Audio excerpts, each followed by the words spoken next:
guys. Hello, Hello. hello, hello, hello, hello. Can you hear me? I can. Can you hear me? Yeah, let me turn this fan down though. I don't want to blow you guys away. Oh, you're good. Thank you. We had to go get a second window unit earlier from my son's room, and because apparently this AC's got a big issue.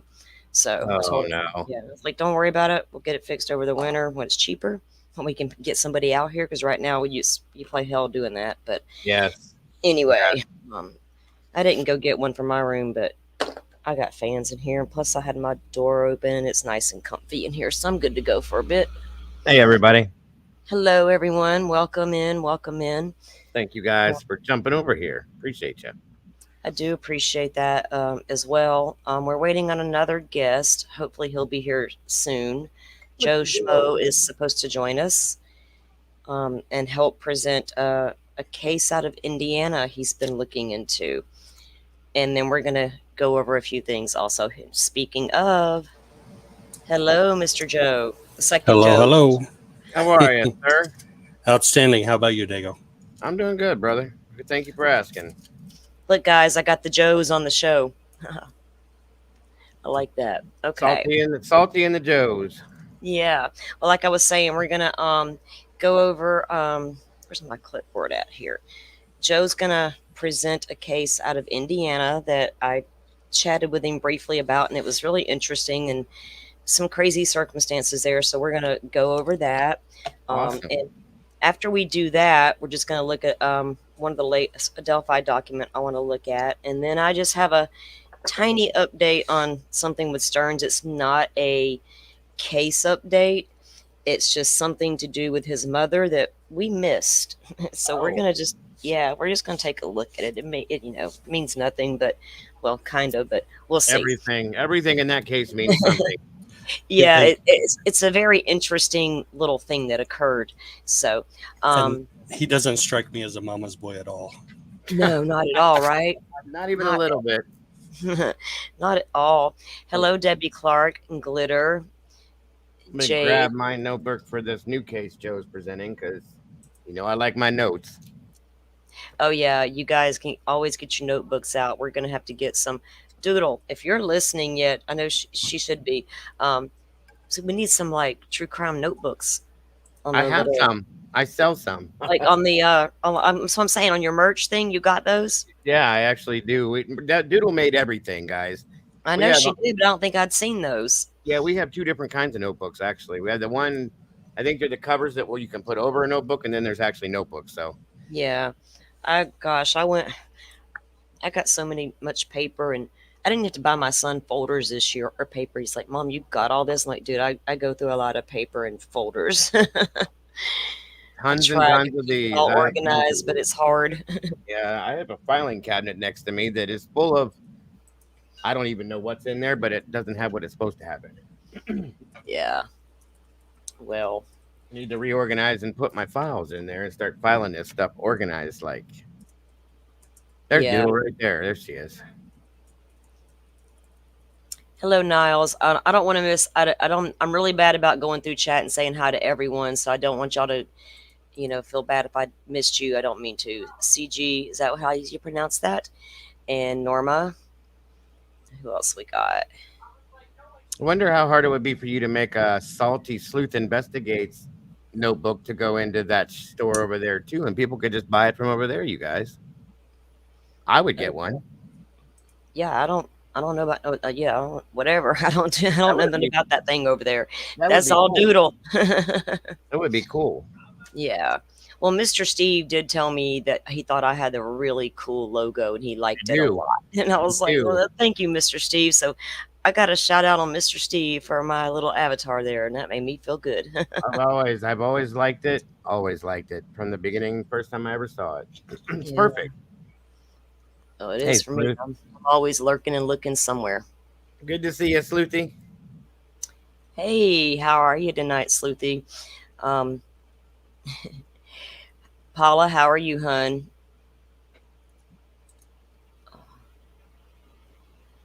I'm reading chat, guys. I just want to see what everybody's talking about. Good evening, Siggy.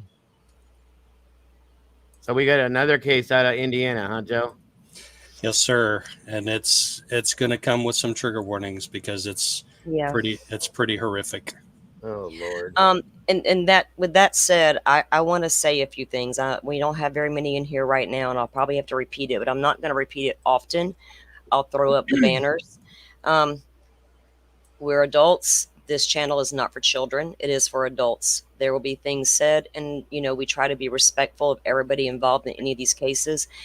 Victims will be spoke of, families, defendants, suspects, anything out of documents, right? Yeah. So just get prepared. We will throw up the warnings if there's certain topics that are too much to handle. We understand, and you're welcome to, leave if you need to. But otherwise, you know, It is true crime, guys, and you got to understand. In true crime, there's gonna be things that are gonna be whoa, but we're adults, like she said. So it is well, what I it is. choose this genre, and I know that there's some horrific things that will be discussed, so it doesn't come as a shock to me. Agreed. Do I get shocked by some of this stuff I hear anymore? No, because I've done it for so long. Not a lot shocks me about stuff, and I'm probably one of those crime scene techs that could walk in there and do my job and then walk out and feel bad later. Do you know what I mean? But in the Oh moment, yeah. I'm doing my job. I So mean, I've seen it, guys. I saw it firsthand. I've had my hands on this stuff, and I'm not saying I'm a hard as hard like a rock or anything like that, but you deal with it after the fact. You know what I mean? It's just one of them things. It's part of where the PTSD comes from. So yeah, well, Well, you've got to have everybody's got some PTSD somewhere. My God, I know I that's do. right. That's But right. I am legally diagnosed with PTSD and anxiety disorder, so y'all just need to tread lightly. No, that's on me. That's right. That's Anyway, right. Joe, welcome in. I'm glad you came in.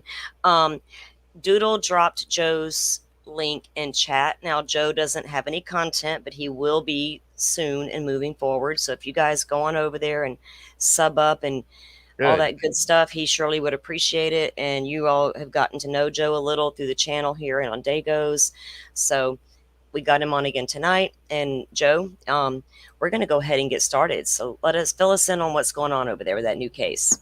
Okay, so can I share my screen? Let's see. Let's find out. This will be my first time ever sharing my screen. By the Let's way, see I'm what number happens. number 5 for you, Joe. Okay. Let's see. We got 10 hours black screen this week in true crime. YouTube. Make it Why a lot is more, guys.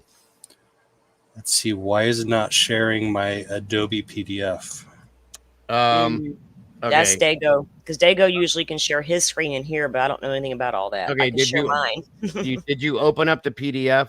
Yes, I have all my PDFs open. Okay. And So do you have a dual screen or one? dual. Okay. So put that on another screen. On your Okay. other screen. Here we go. You got it? Yep. Okay. Did that work? There it is. All Sweet. right. I am worth something. I'm good for something, guys. Thank you, Dago, for your technical help. We appreciate Awesome. that. You're the tech man. I never used to be, so you got to learn someday. It works. It works. Thank you, Joe. Thank you. So Now, if you want to go to the right-hand side of your screen, there's 3 little dots, I think. I'm looking, maybe not on this screen. You should be able to blow this up a little bit if you want to see the. yeah, let's try this. Is that better? Yeah, it's definitely way better. Okay. So exactly a week ago tonight, here in Lafayette, Indiana, which, by the way, is the location where Natalia Grace and the Barnett's case happened. Mm-hmm. Oh, really? Remember her? Yes. Yeah, I didn't realize. That's right. That's right. I forgot that. Absolutely. So we got a silver alert, which kind of puzzled me, and I had to do some research into the difference between silver alerts and amber alerts. But we got a silver alert issued. Medical problem. No, the disappearance, the missing infant, 3-month-old Jacob Moneas. And there's a picture of him, and we're going to talk about him first because is he not adorable? Look at that thick black hair. Too adorable. Oh, it's been a minute since I've been around a tiny one, and I just want to scoop it up. Right, Oh, I right. see now why. Okay. And my granddaughter in Arizona, she didn't have hair till she was like 6 months old. So at 3 months old, he's sporting a good head of hair right there. He's Yeah, I adorable. had a bald baby and one with this. I love the babies with hair. Yes, yes. So this was the Silver Alert Saturday night, exactly a week ago. I think on their Facebook page it was like 10:13 p.m. So 1 hour short of exactly a week ago. Wow. And then the next morning, Silver Alert canceled. So okay, so I'm going to talk real quick about Silver Alert versus Amber Alert. Silver Yeah, Alert is almost because normally here in Florida we get that's like for the elderly, right? Or Unless yes, is it unless yes. purple alert here? there's Is that medical problems, they will put that on for medical problems.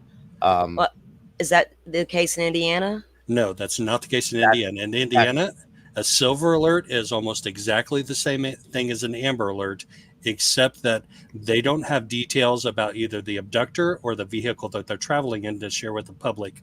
So they don't Oh, feel like making it an amber alert would like be of any help to the investigation. Like if they can't give you a vehicle identification and a plate number, then the public is not going to be able to help. So it's just a silver alert, apparently. Thank you, Joe. I did not know that.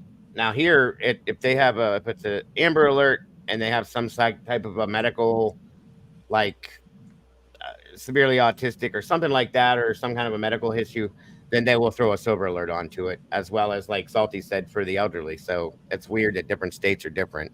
Yeah, and I thought a silver alert was for the elderly because that's primarily what I've seen, and then you start to see them go backwards into people in their Yeah. like 40s and 30s. Yes. Yes. yeah. So, Mom, isn't it the purple alert here in Florida for the seniors? 'Cause you guys get familiar with your state's alerts, right? Because they do vary from state to state. So just get Mm-hmm. real familiar. You know, Amber alerts, of course, we know what those are, and those are nationwide. But yeah, get familiar with your local alerts and what your state has. You can go to your state websites and find all that information out, and you can sign up for notifications because Joe probably has notifications or sees the alerts, right? I have notifications here in Florida, so yeah, those are things you can do to get proactive. But go ahead, Joe. Right? No, so the amber alerts are sent out automatically, like tornado warnings, like they go out through the 911 system and they get blasted to your phone. But silver alerts do not. So you have to like be subscribed to your local police department and sheriff's offices and that sort, and news stations will obviously carry it too. Yeah. So very soon after, like within a few hours, missing infant located deceased. So Jacob was found deceased. They canceled the silver alert and they didn't give us many more details. Those would come the same day in the local newspaper, Journal and Courier. I highlighted a few of the important things. We'll just kind of read through it, but not try and read through every single word on every single article. The local paper, the Journal and Courier, does a pretty good job of being detailed in the reporting. The local television station, not so much. We'll kind of take a look at one of their TV reports later, but it's like 30 seconds long when they could have easily done 3 minutes or 6 minutes on the. But Yeah. anyway, so 3-month-old Jacob Moneas likely died before Lafayette police even issued the silver alert on Saturday afternoon. News that the baby had been found dead stunned the neighbors on the 2500 block of Lexington Court. We'll take a look at that in a second. They didn't notice any problems, hear any arguing or fighting, which is interesting. By Sunday morning, the apartment was sealed, and Elisard Moneas was jailed on suspicion of battering his wife. He was not charged yet with homicide or murder. There's the news about the silver alert. Then they canceled it, or no, between issuing it and canceling it when the officers were initially inside the apartment. So she went to the hospital. So somewhere in here is a story, and we'll probably talk about it later. But what happened was she was sitting in her bedroom watching a church broadcast on television, a church service on television on Saturday afternoon. He, the father, walked into the room and took the baby boy and left. and they had been on the outs for about a week. And when I say on the outs, they hadn't been arguing or fighting. They hadn't been speaking like at all. So when he came and took the baby, apparently maybe it's cultural and maybe it's just situational between the two of them. She didn't argue or fight or try and stop him from taking the baby. And then 30 minutes later, he came back into the room and beat the crap out of her with a tire iron. And Mm. she didn't die. She was well enough to drive herself to the hospital, but she didn't know where her baby was. So when she got to the hospital in the situation or in the condition that she was, obviously the hospital staff called the police. The police came, found out where her apartment was, and they came to the apartment to start looking for the baby. That's when they issued the silver alert. So initially, when they searched the apartment for the baby, they didn't see it. So here we see below his picture, that beautiful baby boy. The baby was in the apartment, but the officers didn't find him until about 5:30 in the morning on Sunday. He was concealed in an area that the officer would never think to look. So let's take a quick, let's see, I'm going to have to share my Google Earth. Let's see if I can do this. Stop that. And Was she trying to hide the baby from him? Is that why? Or that we don't know. We haven't heard those details. And so there are going to be some arguments that the defense can make in this case, and that might be one of them. yeah, gotcha. Siggy, that's interesting that your sister's in Bardstown.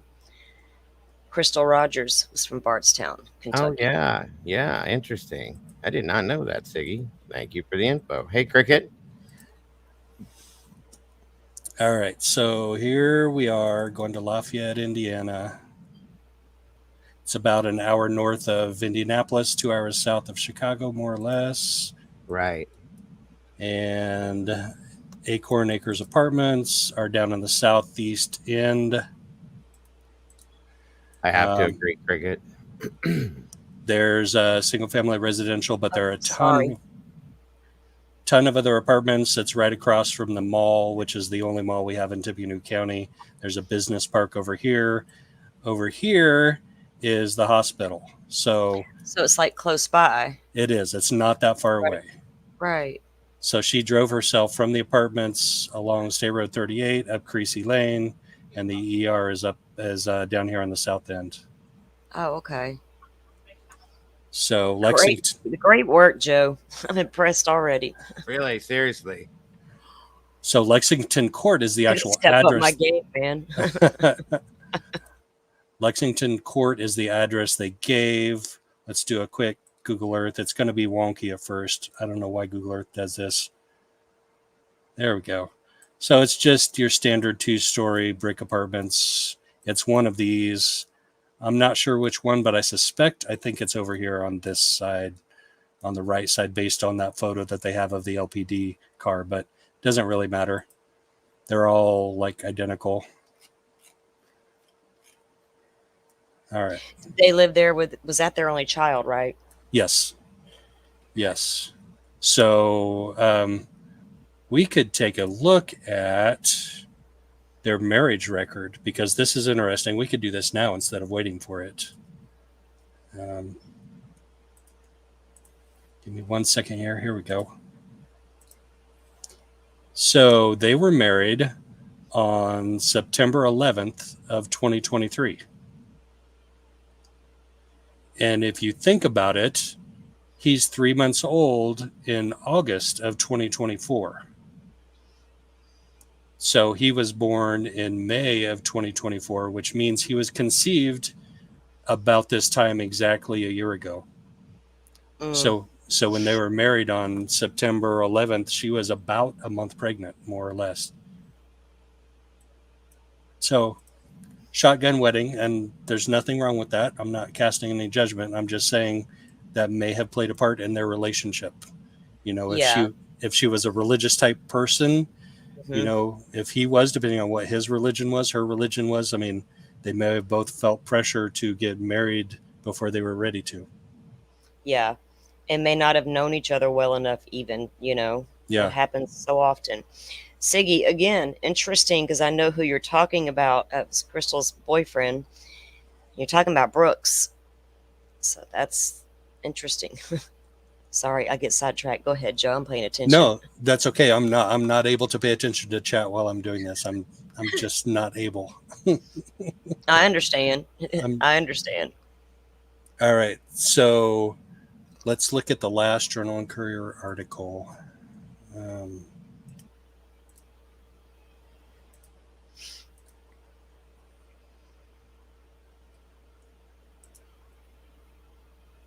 Where did PDF go? Did I lose it again? Okay, no, there's 3, so we'll jump from 3 to 4. Okay.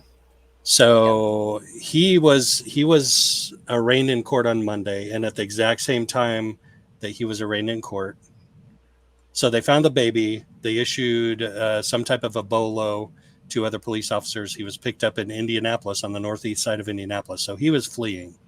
He was running. They caught him and they extradited him back to Tippecanoe County.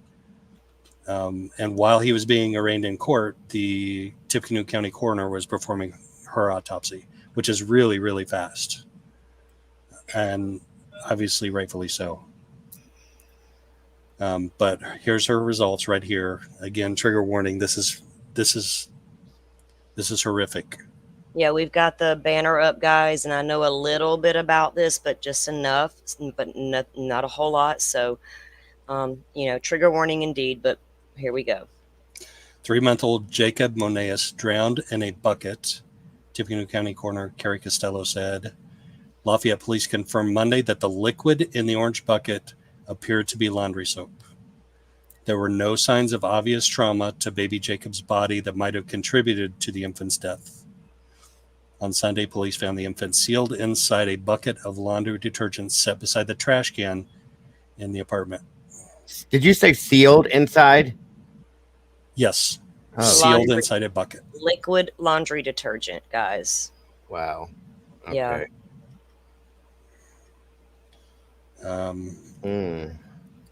So that, kind of. Yeah, that changes my theory. Sealing, you concealed it as well, and like Joe said, they didn't find this baby for how long? Several hours? Yes, so mid-afternoon to 5, so probably like 12 hours.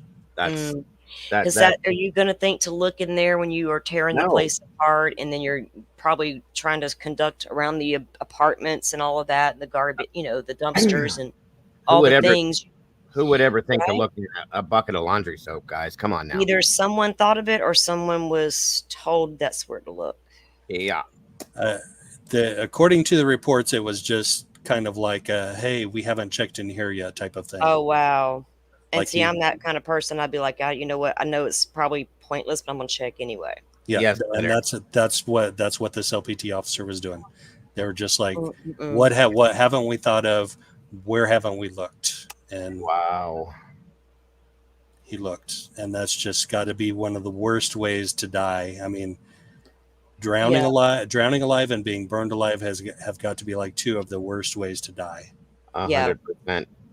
Because it's a slow, torturous type thing. And if he was sealed in there, he had no way to fight against that. Yep. Oh my God. Yeah, not as a 3-month-old. We can only pray it didn't take long. He didn't suffer much, That's what I was just getting ready to say, Salty. I pray to God. Yeah. Yes. So, like I said, at the same time that the autopsy was going on, he was appearing in court on Monday. He needed a Haitian Creole translator. And then 90 minutes before that hearing, prosecutors released a probable cause affidavit that accompanied the request for a 72-hour extension. And they detailed how the officers eventually found him in the liquid laundry detergent. Right. Here's a little more backstory. Moneas became angry with his wife on August 5th, so 5 days before this incident, and the 2 had not spoken to each other the entire week. So I wonder if that's a cultural thing where you just don't fight it out and argue. You just stop talking to each other. You're like quiet. You're super quiet. Yeah. What was her name again, Joe? The mother? I don't think we have that. Oh, Okay. yeah, I don't think we have it. I don't think they've And released it. I remember I didn't I ask you, Joe, was she also Haitian or was she American? That I don't know. Oh, That was we have that the was my marriage next. record. We have the Oh, marriage Yeah. record. okay, Her, good. That was And my I'm next. only curious because of cultural things. That was my only reason for right. asking, because Well, there's a it's lot of cultural differences that could be at play as well.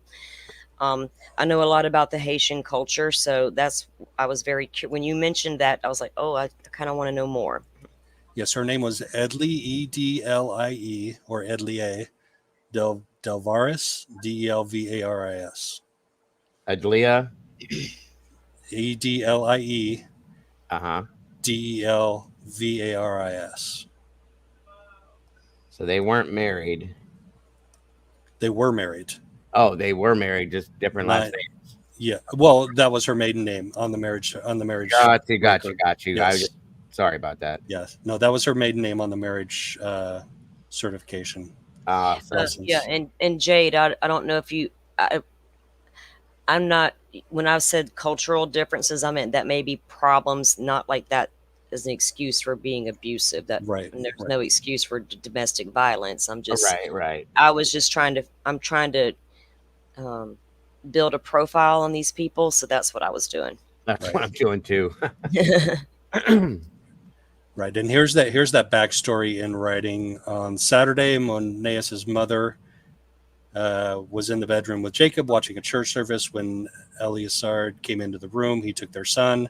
It was the last time she saw her baby alive. And I'm just going to put a note on there according to her. And I'm only saying that because he's been charged with it, but he hasn't been convicted. And so everybody's innocent until proven guilty. Mm-hmm.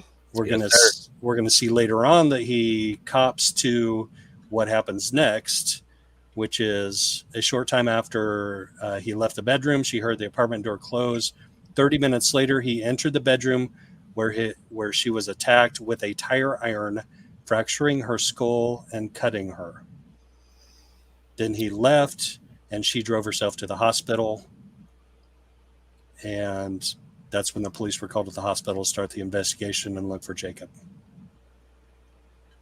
So that's more details on that backstory of what happened that day on the 10th. They didn't give any kind of a hint as to what the disagreement may have been beforehand, right? No, Okay. no Just- idea. Yeah, not yet. We don't know anything about what there was going on with their relationship or their argument, Right, right. or if that was an ongoing issue in their relationship with, like, Joe, do you know if he had any prior reports on him made by? Yes, we will take a quick look at that. All right, Let cool. me share that.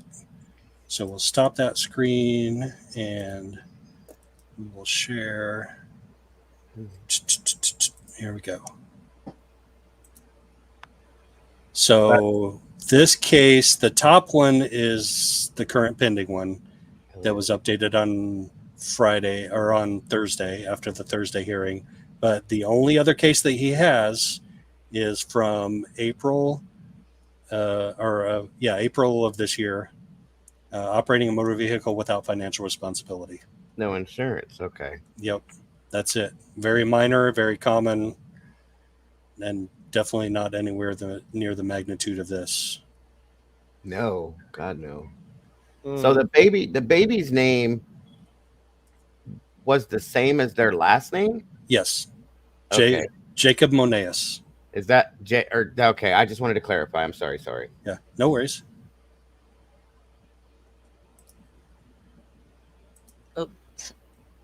Sorry, Okay. my hand slipped. Oh, let me move all my. I gotta move my junk out of my way here. So maybe there were some financial issues going on. If he wasn't carrying insurance on a vehicle, and Yeah, then you got court hearings and court costs, and things are rolling down the hill a little, maybe. So well, I've heard, and I haven't been able to confirm that housing, that apartment complex may be Section 8 housing. okay. I was gonna say it looked like it to me, and I Yeah. don't mean. I just know because I've seen a lot of Section 8 housing. I know, throughout the years, throughout the cities, and that's what would have been one of my thoughts. It could have possibly been that, or not like, I'm not throwing shade, but a low income housing Low unit. income Right. housing, Pay, yeah. Right. yeah, you pay according to your income and things like that, Right. nature. That's Yeah. what it looks like here in Ohio too. That's why I was going to say the same thing. So they probably did have financial struggles. Right. Yeah. Which But can all lead to problems within the relationship, as always. right. Mm. But also that means that if they qualified for that, that means that she was one of the two of them had to be a legal resident Exactly. to be Of able to course. qualify for that. So Yeah. maybe that was her, and any type of financial disagreement that they had, she could have been, or any other disagreement, she could have been like, "Hey, you don't like it? See ya. And you're Yeah. threatening This that. is Yep. this apartment's in my name, and this baby's mine." Then There you go. Yeah, because if she's receiving the benefits, she has to be I'm assuming you got to be a resident, legal resident. I know in yeah, Florida you do. I think The they same have here. programs for, but you got to be legal, to get the assistance. So you wouldn't be able to move into that type of housing if you weren't. right. Hmm. So but we don't know. Wait, hold on a minute though. You said her last name. That sounds kind of. Is that Haitian? Do you think as well, Salty? I don't know. Okay, I honestly have no clue. Delveris. Delveras. I say I don't know the. It could be. I don't know. Yeah, I don't know. I was just trying to figure if maybe she was here and she had gotten her citizenship and he didn't, or by, you know what I mean. So yeah, okay. Sorry to Yeah, I don't interrupt. know if maybe she was already here when they met. You know what I mean? You can still Right. be both Haitian and meet each other in that type of community, in the Haitian community, and that's how they could have met each other. Sure. I'm just theorizing at that point, but that's what I would think maybe.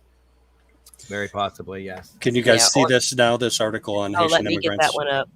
There we go. Sorry, Joe. No worries. Now we can. So this is. I don't want to delve too deep into immigration because it's such a political hot topic. Yeah. I don't want any politics in here. But so speaking as a native of Lafayette, Indiana, I had no idea we had Haitian immigrants in the city, and we may have way more than just one. I mean, this is the first one that's made the news that I know of ever. But if you look in this first paragraph, as of 2022, 731 Haitian immigrants resided in the U.S., which is the 15th largest foreign-born population. That's nothing to sneeze at, especially considering how small. And they're only half of the island? Don't they share half of the island with like the Dominican Republic or something? Yeah, I think so. So they're half an island, and they have almost 750,000 immigrants in the U.S. And then for several years, there's been a significant increase, political turmoil, blah blah blah. So U.S. authorities encountered Haitians at the U.S.-Mexico border approximately 54,000 times in 2022 and 76,000 times in 2023. Holy cow. Wow. Well, we know immigration has gone insane over the past year.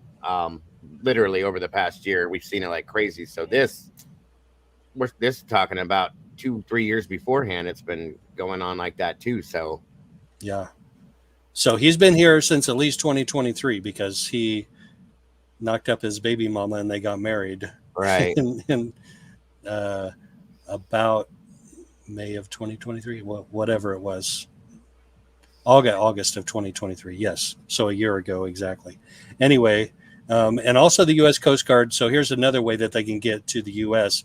The U.S. Coast Guard interdicted, got to be careful with that word, interdicted nearly 7,200 Haitians at sea in fiscal year 2022 and 5,000 in first 11 months of 2023. So they go from Haiti to the Bahamas, and they actually have camps in the Grand Bahamas, and they have cities there, and some of them stay there and live, and the rest of them try and get a boat to go over to Florida from there.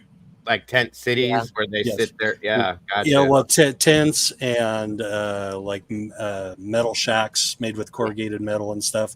Like when Dorian hit the Bahamas, we helped with some flying in some rescue supplies there and a couple of actual rescue people who were first with boots on the ground. And the Haitian tent city had a name, and I can't remember what it was, and I probably wouldn't say it if I did remember what it was. That entire city was wiped out, and they didn't even find all of the bodies that had been killed by Dorian for Yep. many, many, many, many weeks after It that. was horrible. Yeah. I have my sister, the church she goes to, one of their youth pastors and his family moved over there. And, we're doing work and stuff like that. Florida is so used to people coming in, and it didn't just start with the politics of the last 8 years. It's been happening since I've been alive. And I remember being a kid and my parents talking about it. And as I grew up, we had the baby who drowned on the raft trying to get from Cuba to Florida. It's not anything new that people try to get here. I just think that there's so much awareness around it now. Everybody's like, holy shit. But Right. Right. these communities coming, and I'm with Joe. This isn't about politics, so it's just about like a culture thing and things like that as well. But you can't help but explain some of it as your backstory. Yeah. So that actually leads us into the next Journal and Courier article.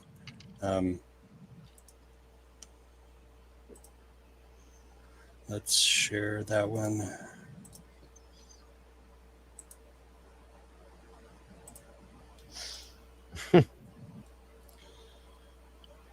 So there's actually a form that they fill out on the bond request form where the prosecutors filled out an X where it says the defendant is a foreign national believed to be unlawfully present in the United States.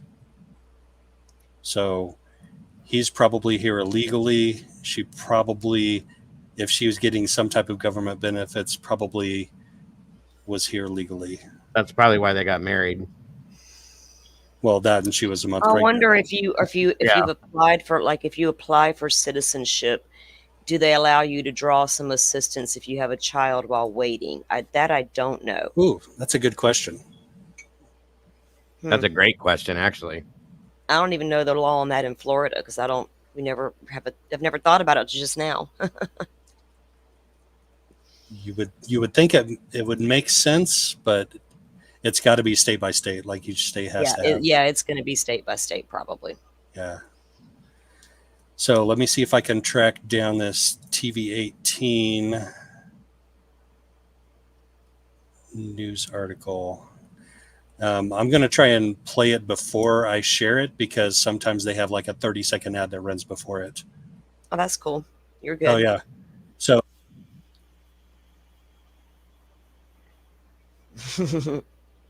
Okay. No, actually, it was only a 5-second ad. Wow. Okay. All right.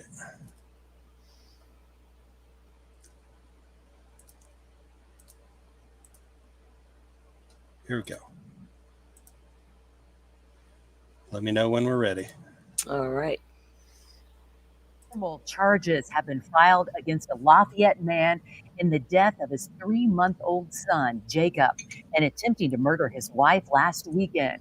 Officers responded to a local hospital for a woman being treated for injuries, including a skull fracture on Saturday. 28-year-old Eleazar Moneas has been charged with murder, attempted murder, criminal confinement, and 3 forms of aggravated battery. When Moneas was asked in court whether he understood the charges filed against him, he said he understood them, but not the killing of people. Moneas admitted to hitting his wife with a tool from his vehicle, quote, 2 or 3 times and hoped that she was going to die. The next day, police did another search of the apartment and found baby Jacob's body. Moneas is being held with no bond. A jury trial is scheduled for January 21st. No, stop. Dude, that you're not even going to think who that guy just looked like to me. Who's that? Ron Logan. At a glance, I was like, "Is that Ron Logan?" I have Delphi on the brain so bad all the time. It feels like anymore. That's so crazy. he didn't understand the taking of life, but did admit to hitting the wife and hoping that she would die. Yes. And so I think that here's the Journal and Courier article, and I think that narrative that WLFI TV 18 gave was a little mixed up because they talked about he admitted this, and then police officers didn't initially find the child, but then they searched again. He didn't admit to that on the day that he was arrested. This is before the judge on Thursday afternoon. So here's the Journal and Courier article on it, and I think it's a little more clear. So yes, he said, I heard everything you said. He's got that Haitian Creole translator. Indeed, I heard everything that you say and I understand, but when it comes to killing people, I don't know about it. So he's denying that he knows anything about. Gotcha. Yeah. That makes more sense. I was going to say, okay. He is young. He is super young. He looks like a baby. Super young. How old did they call him out, B? I honestly don't know. 20? I don't think the last article named his age. I just didn't catch 20 something I heard, but oh yeah, 28 years old. There we go. And they, yeah, and well, they tend to not they. Let me rephrase that. Haitians, like some cultures, tend to look younger. Yeah. And some look older. It just depends. So, and then we're the same way. You know, some people can look really young for a long, long time, and one day, boom, you're old. That's what happened to me. Me too. I look young for a long time, and now I'm Santa Claus. So they're a young couple, got a lot going on probably, and he snapped. You don't do that to your baby and your wife, man. Well, Salty, you said something about knowing some about like Haitian possibly customs and stuff like that. Their culture. I'm sorry. Yeah. So I know, like yesterday we did this case I covered about Mamta, okay, and this is why I'm asking you. They are Nepalese. Her and her husband are Nepalese. She's missing. I believe the husband's involved. Whatever. Anyway, and we were talking about cultures there within Nepal and like husband-wife relationship type things. Do you know of cultures within Haiti or Haitian cultures that are, the husband is you listen to me no matter what type thing, or is there anything like that you know of that goes on? Well, that probably goes on in all cultures, to be honest with you. But there's religions at play, there's beliefs at play, there's different things that, it's like the Aborigines, and there's like some, there's a lot. And when I speak of these things, it's not like I'm saying it's bad, because I don't. No, but, not at all. With certain cultures, there's like voodoo and things of this nature involved. Yeah. So it's not saying any of that's at play here. Could have been just a stressed out dude that did a horrible thing. Right. But in his country, would it have been perceived differently? I don't know. Do you know what I'm saying? I just don't know. Yeah, no, I do agree with you 100%. Because when I know like certain cultural aspects, they change once you come to the United States in some senses. Or yeah, I don't know if any of that has any play here, but if it does, I'm looking for the things that may show it. Yeah. So far, there's not enough information about the two. No, for sure. Haiti is a country. It's a third world country with a lot of violence. Mm-hmm. The gangs. I think the gang overthrew the government like a couple of years ago. I mean, yeah. There's a lot of poverty over there. Right, and you mix that with their religious beliefs and with the voodoo, black magic, whatever it is, and you can have some different ideas about what a human life is worth. Yes, exactly. Absolutely. All right, so let's see. So the highlight on here, I think we heard in that TV 18, Monaeus said he hoped that his wife died from her injuries, and he denied knowing anything about where Jacob might be. So I think that. So he may, if he gets, he may say, well, she did something with the baby. Right, exactly. And to hide, or whatever. But he didn't care about her and her being gone. So that tells you something right there. Do you know what I mean? Yeah, right. So it's gonna come down to jury believability. Yeah. And it's going to be hard for him to get a fair jury in Tippecanoe County. I'm just saying. Well, Mm. yeah. Isn't that's not Cass County, is it? No, that's No. Logansport. I What think county is Tippecanoe? Tippecanoe is south of Cass and Carroll and White counties. We do have a very good mix of ethnicities and different countries and nationalities represented here, especially with Purdue here. We have a large international contingent, especially when the students come back in town like they did this week, 43,000 of them, Mm. 44,000. There are a lot of international students that go to Purdue, but there is also a large contingent of Mexican immigrants, Yeah, some other Latino cultures, but primarily Mexican immigrants in Lafayette. But this is my first experience with Haitian. yeah, I uh, yeah. Because in my end of Florida, we have we have a large Mexican population here, but not really too much of like that. I would say more down south. They probably have more of the Haitian immigrants in that we probably do have a smaller community here, but it's not large. Not on Northwest Florida. We have other cultures that do like it down here, though. Yeah. So let's wrap up this article for Journal and Courier. He's being held without bond. Bond request form filed Thursday, modified prosecutor language saying he is not a U.S. citizen. okay. So he has few, if any, ties to the community. So that's basically it. His wife and his child were here. Yeah. I wonder. I still wonder if she came over here first, but that's. I don't know if they would do that. Go alone, because a lot of like in Mexico, the men come over and get jobs Right. Yep. They and get send the settled. money back, or they end up bringing their families over. Eventually. Um, Yep. but other cultures, it's the opposite. The women and the children will try to go first. So it's I'm not real familiar with it on that end for as far as their culture is concerned. Right. Yeah. Yeah, Tomboy, that's what I was thinking. There's a larger population down in that area, in the Miami, Fort Lauderdale area, as compared to Northwest Florida.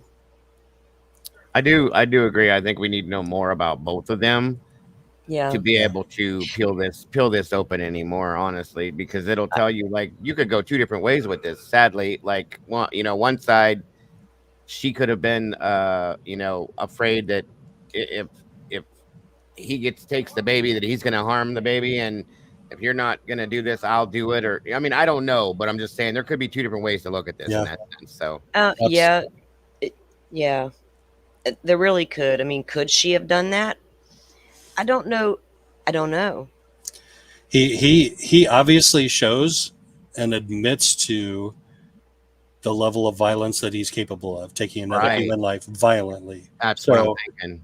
He but probably harmed her first and then decided to do that I with the baby. I don't know, because Do you if he think? took it, he was gone for 30 minutes after he took the baby.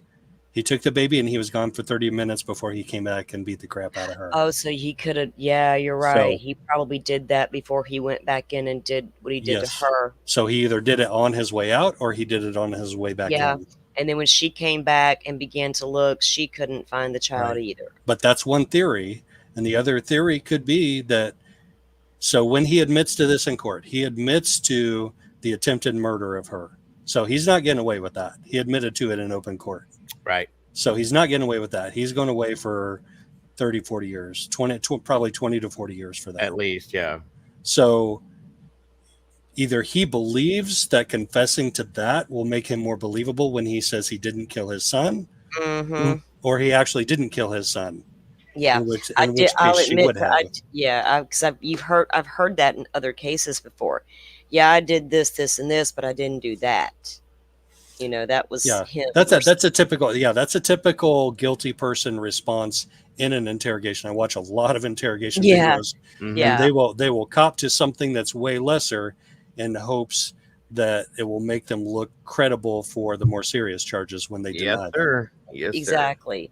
Now, do you think? Because I'm, becoming more and more familiar with Indiana laws and Idaho laws, and I don't even live in those states, but do you think it will get to trial, or do you think that a state would offer a plea? I don't know how often that occurs over there? It occurs a lot. It occurs a lot because the prosecutors realize that proving murder is a difficult Yeah. challenge. So in this case, currently all the evidence we have is he said, she said, so word of mouth, and forensic evidence. So we're going to look at fingerprints on that laundry detergent tub. Yep. Both of their fingerprints are going to be on it. Of course. And Of they're course. both Yeah. and they're both innocently explainable. She does Yep. laundry every day. He buys the laundry tub at the store when he goes shopping, although I don't think he does. Yeah. Yeah. So, Yeah. so if I'm the prosecutor, I'm getting her on the stand. Well, I'm asking her behind the scenes first, and if she answers the right way, I'm putting her on the stand. So Who does the shopping? who does the shopping laundry? and who does the laundry? Exactly. And if it's all her 100% of the time and his fingerprints are on it, then that's Right. Probable Right. cause. It's not a In my- smoking gun, but it's definitely Because his defense can try to pull the whole "I did this to her because of what she did to the baby" type thing. You know, Right, that's yeah, very plausible. yeah. Yeah, that's true too, Dago.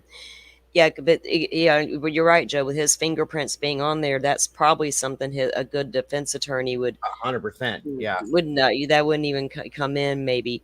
Who knows? But that's yeah. That's unfortunately that is a tough situation because how do you Mhm. prove it? Because you gotta he's admitting to what he did to her, what he attempted to do to her, but not the baby. So it's going to be his word against hers. That's tough. Right. And when that police officer found the bucket, how much did he smudge the fingerprints that were on there when he was peeling off that lid? Because those Yep. things can be hard to get off of there. Very much so. Yes. Yeah, they can. I don't buy those, but I do know what they're talking about, and I don't like them. They're a pain. We get them for my animal food, and they're really hard to open sometimes. So yes, I agree. Take care, Paula. Yeah. Good night, Paula. Thank you for coming in. We'll see you again soon. All right, let's take a So when look. is go Go ahead. ahead. When is he scheduled to go back to court? Do you know? Let's look at it. It's I've got Okay. it Let me. sharing. There we sharing on go. my case. There we go. So that bottom case is the April 2nd, driving without insurance. Then we'll look at this one. So State of Indiana versus Eleazar Moneas, type murder, parties to the case. So here are the charges: murder, attempted intentional killing of another, aggravated battery use when the assault posed a substantial risk of death, criminal confinement. So that's probably the laundry tub, the laundry So detergent he's tub. being charged with murder and attempted. So her and the baby. Then okay.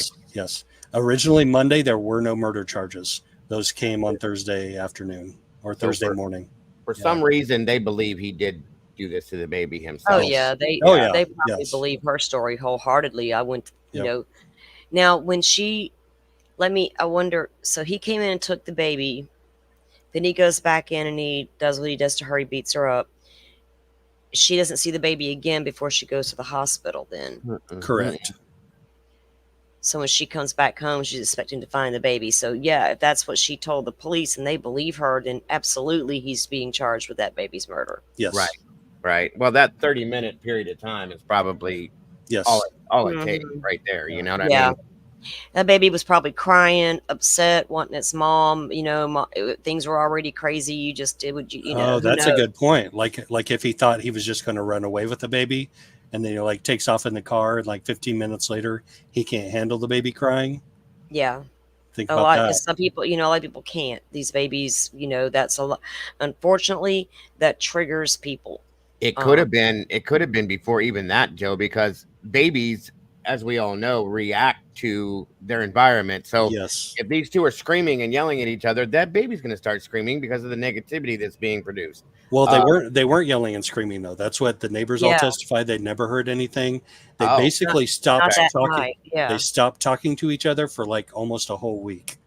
Not a single word. And when I imagine when he came and took the baby, he didn't say a single word. He just came and took Jacob.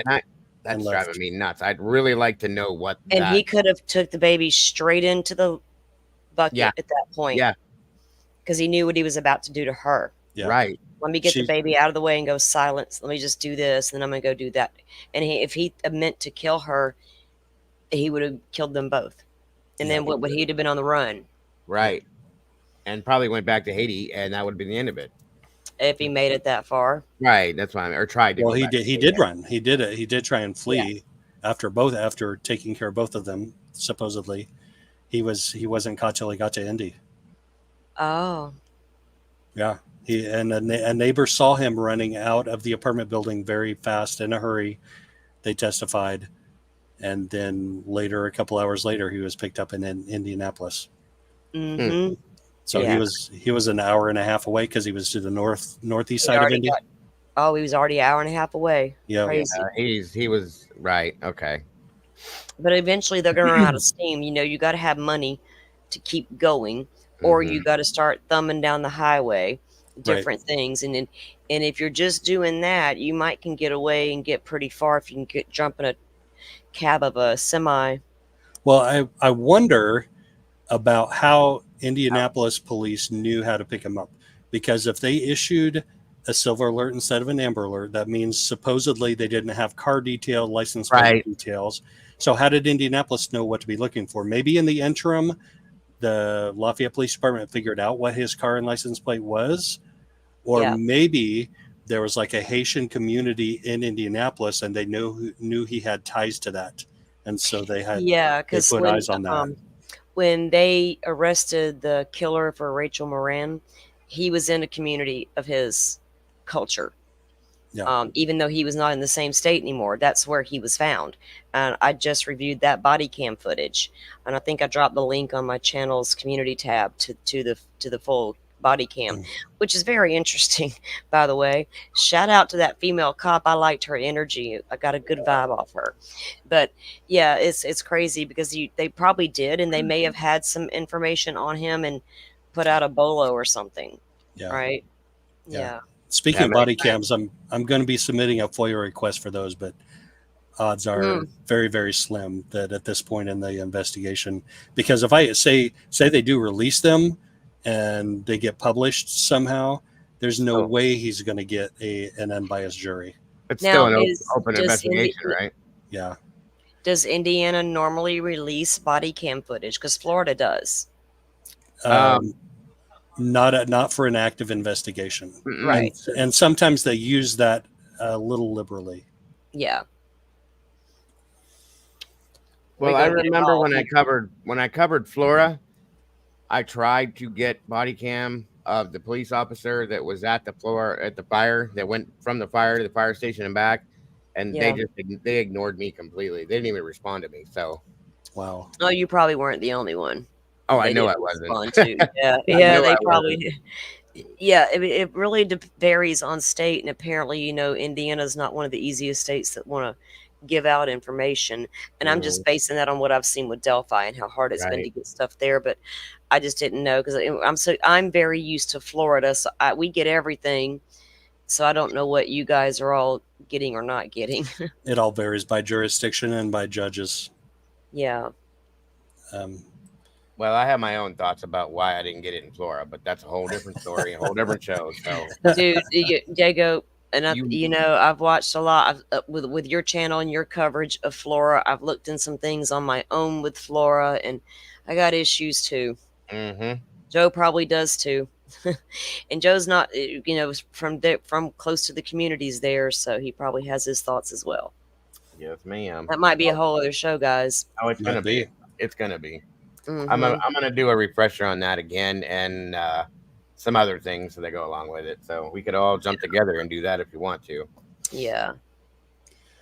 All right, let's wrap up this court hearing on Thursday morning / afternoon. Appearance filed, information filed, probable cause affidavit filed, bond form filed, motion order filed, motion for no contact filed, notice of exclusion of confidential information.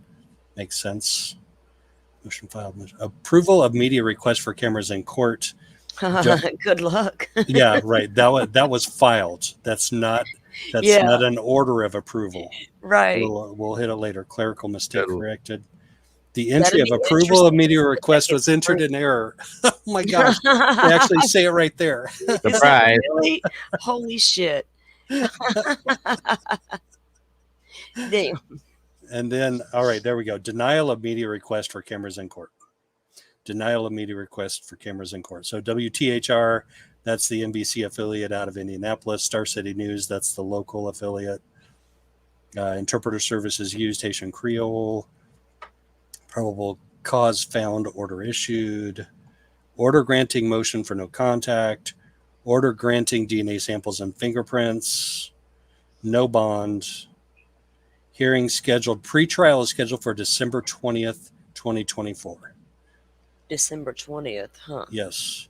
And preliminary jury trial scheduled for January 21st. So 32 days later.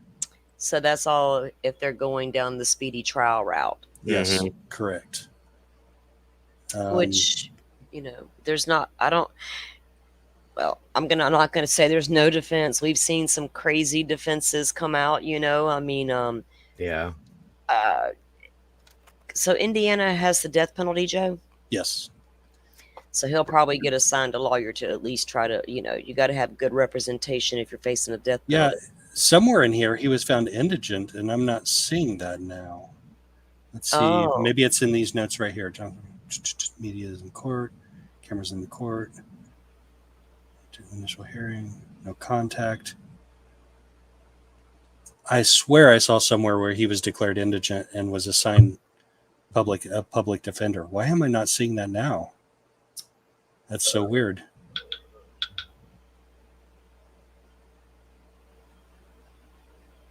He was, though. I know that I saw that somewhere, and I could have swore it was on this page. He probably is, and if he has no employment and all that good stuff. Oh yeah, he's 100% indigent. Yeah, he'll get his public defender, and I don't know if he's going to get the death penalty charge there or not with this case. I don't know what circumstances I don't know how often they do that. You know what I mean? You know more about that than I do. So the judge read off the maximum penalties, and death penalty was not one of them. I think 60 years for murder was the maximum penalty in this case. Even for the death of a baby, an infant. That's just bullshit. Yeah, the maximum. I know. I saw in one of these articles that the judge read off the penalties, and the maximum penalty was 60-something years in court. Huh. Well, I mean, 60 years. He may not be alive by the end of those. You know, if it's served ongoing for the full, you'll get 30 years. Yeah. Well, that's just for the murder. He also faces like 4 or 5 other serious violent charges. Yeah. So once you stack them and you get all the charges and you convicted on all these things, you know you're still probably get life. Well, yeah. Florida runs concurrent. Yeah. You know, even if you get 2 life sentences during one, you know, trial, those will run concurrent, which means you're never getting out. You know what I mean? So, you mean consecutive? Yeah. Well, they call it concurrent here in Florida. Concurrent here too. Concurrent mean okay. So if he gets, if you get multiple sentences, they call that concurrent here. Right. But if he gets, say he gets 60 years in the murder, he gets found guilty, he gets 60 years in the murder, and then 40 years in the attempted murder. So that's 100 years if it's served consecutively, but it's only 60 years if it's served concurrently. True, because you can get your time off and time. Right. You can get half time off for good behavior. So theoretically, he could only serve 30 years if it's consecutive or concurrently and not consecutively. Thank you, Debbie. I was joking in Dago's chat earlier that I had my glove on when I hit the button. Gotta love it.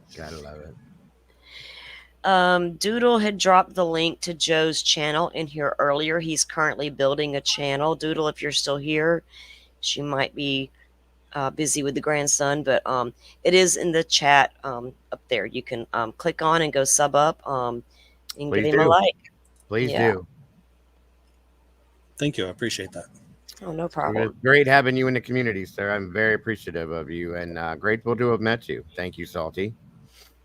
Oh, you're welcome. I was grateful to meet him. I met him right here in my chat. You know, I've seen him around, but I had never really talked to him. So it's great. It's great to find good people in here that know how to have good conversation, that have intelligence, and know how to put these things together and that care about the cases that we talk about. And that's what I'm grateful for. So, Hey guys, did I just like glitch out for a second? Because both of you did on my end. So I'm going to give you guys a warning. We had bad weather earlier and I did lose power 3 times, but it came right back on. Right now we are calm, but I just noticed a little glitch. So if anything happens and I freeze up, we're all going to run to you, Dago. that's fine. That's fine. I'm fine with that. No big deal. Thank you. You've done that for me before. Thank And you. I'll do it for you again and again and again. I don't mind. I appreciate it. Always. Yeah, I mean, so far I haven't felt a glitch or seen a glitch or anything. You're good on my end, so. Okay, good. Good deal. So that's the long and the short of the case where it is right now. Like you said, I think we still have a lot of things to figure out, especially about the dynamics between the two and the history of the two and their relationship. Yeah, that kind of stuff always. Oh, my headset slipped off. That always interests me when I'm looking at, Yep. especially It when you're looking for a suspect that but this type of stuff helps me hone in on those little skills. I just try to figure it out. I mean, if you can figure out the dynamic between the two, knowing that he went into this rage, there's a reason why. So let's learn about who they are, who they have been for the past year, and it kind of helps you to understand what's going on in some sentences. Yeah, there's never going to be an excuse, but we're always saying we don't understand why this happens, but Yeah. there's a lot of reasons for why things happen. They're not Mhm. excuses. They're just, this is what causes and leads up to things, and Right. It's the ones that quiet rage that are the scariest. yes, exactly. Like Yeah, this they guy. are. Yeah.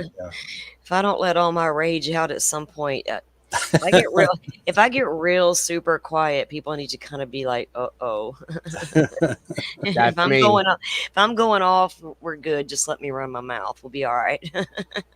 That's me. And when I stop talking, because I talk a lot, and I Yeah. shut down, stay away. That's when I go Sicilian, as they call it. So yeah, no. It's the same way when you have kids, though, too, right? When they're kicking and screaming and fighting and arguing, you just like don't pay any attention. But the second they all go quiet, you're You like, go running. Yep. That's when you go, oh shit, what they You go doing? running. Thumbs up. Yep. Amen to that. Exactly. That is so true. Very much so. I appreciate you bringing this case, Joe. I never heard of this. And it's definitely interesting. So thank you for putting this out here. Sure. I just hope we find justice for Jacob. Yes. Yeah, he's such a beautiful little baby. It's so sad. So sad. Yeah, he did. This is really truly a story about him and bringing awareness to what happened to him. And, and it's Joe's looking into some other Indiana cases and we'll be bringing and presenting stuff. And we're always looking for interesting cases to talk about. And I think it helps us understand law, people, cultures, all the things that come into play, because we're always saying, oh my God, this case is horrible and it makes no sense. But it may not make sense to us, but we can explore why people commit the crimes they do. They're great learning processes, and I've learned so much from different cases and different case law and stuff like that from them. I have to completely agree with you on that. Completely. Yeah, I mean, it's like criminology and whatever, all that stuff Koberger was over there studying. Mm-hmm. So are we. Yeah, we should be professionals by the time we're done with all this, to be honest with you. Yeah. And I appreciate Joe coming in with this story. I don't know if he has any more to add to it right now until we get some more updates from court. Nope, I think we're just in a waiting pattern right now. Probably until December. Yeah. Well, we'll look forward to the updates that you can, as I know you're going to follow it and watch the court there and see what happens with the case as it progresses. And then we can do updates. And we'll look forward to your updates about the case. So we're going to move in a few minutes to looking at a document that dropped in Delphi and talk about it for a little bit. We'll be on for a little bit longer, but what I'm going to do for a second is I'm going to go grab a cup of coffee, and so I want to mute out. Can you guys talk for a minute and entertain each other in the crowd for just a minute while I go grab some coffee, and I'll be right back. Absolutely. Okay. Absolutely. How long have you been following true crime, Joe, if I can ask? Let's see. When I was young, I read Jupiter Jones and Sherlock Holmes and the Hardy Boys, which aren't technically true crime, but No, but they lead into it. Same thing I did. I actually started elementary age at Encyclopedia Brown. yes, Encyclopedia Brown. I remember doing a book report on him in like the 4th grade. Same person, same. Oh my God, I did the same thing. Same grade. I did the whole brown bag over the book thing and all Yep. that stuff. Yep. Yes. But that's where it really started for me was Encyclopedia Brown.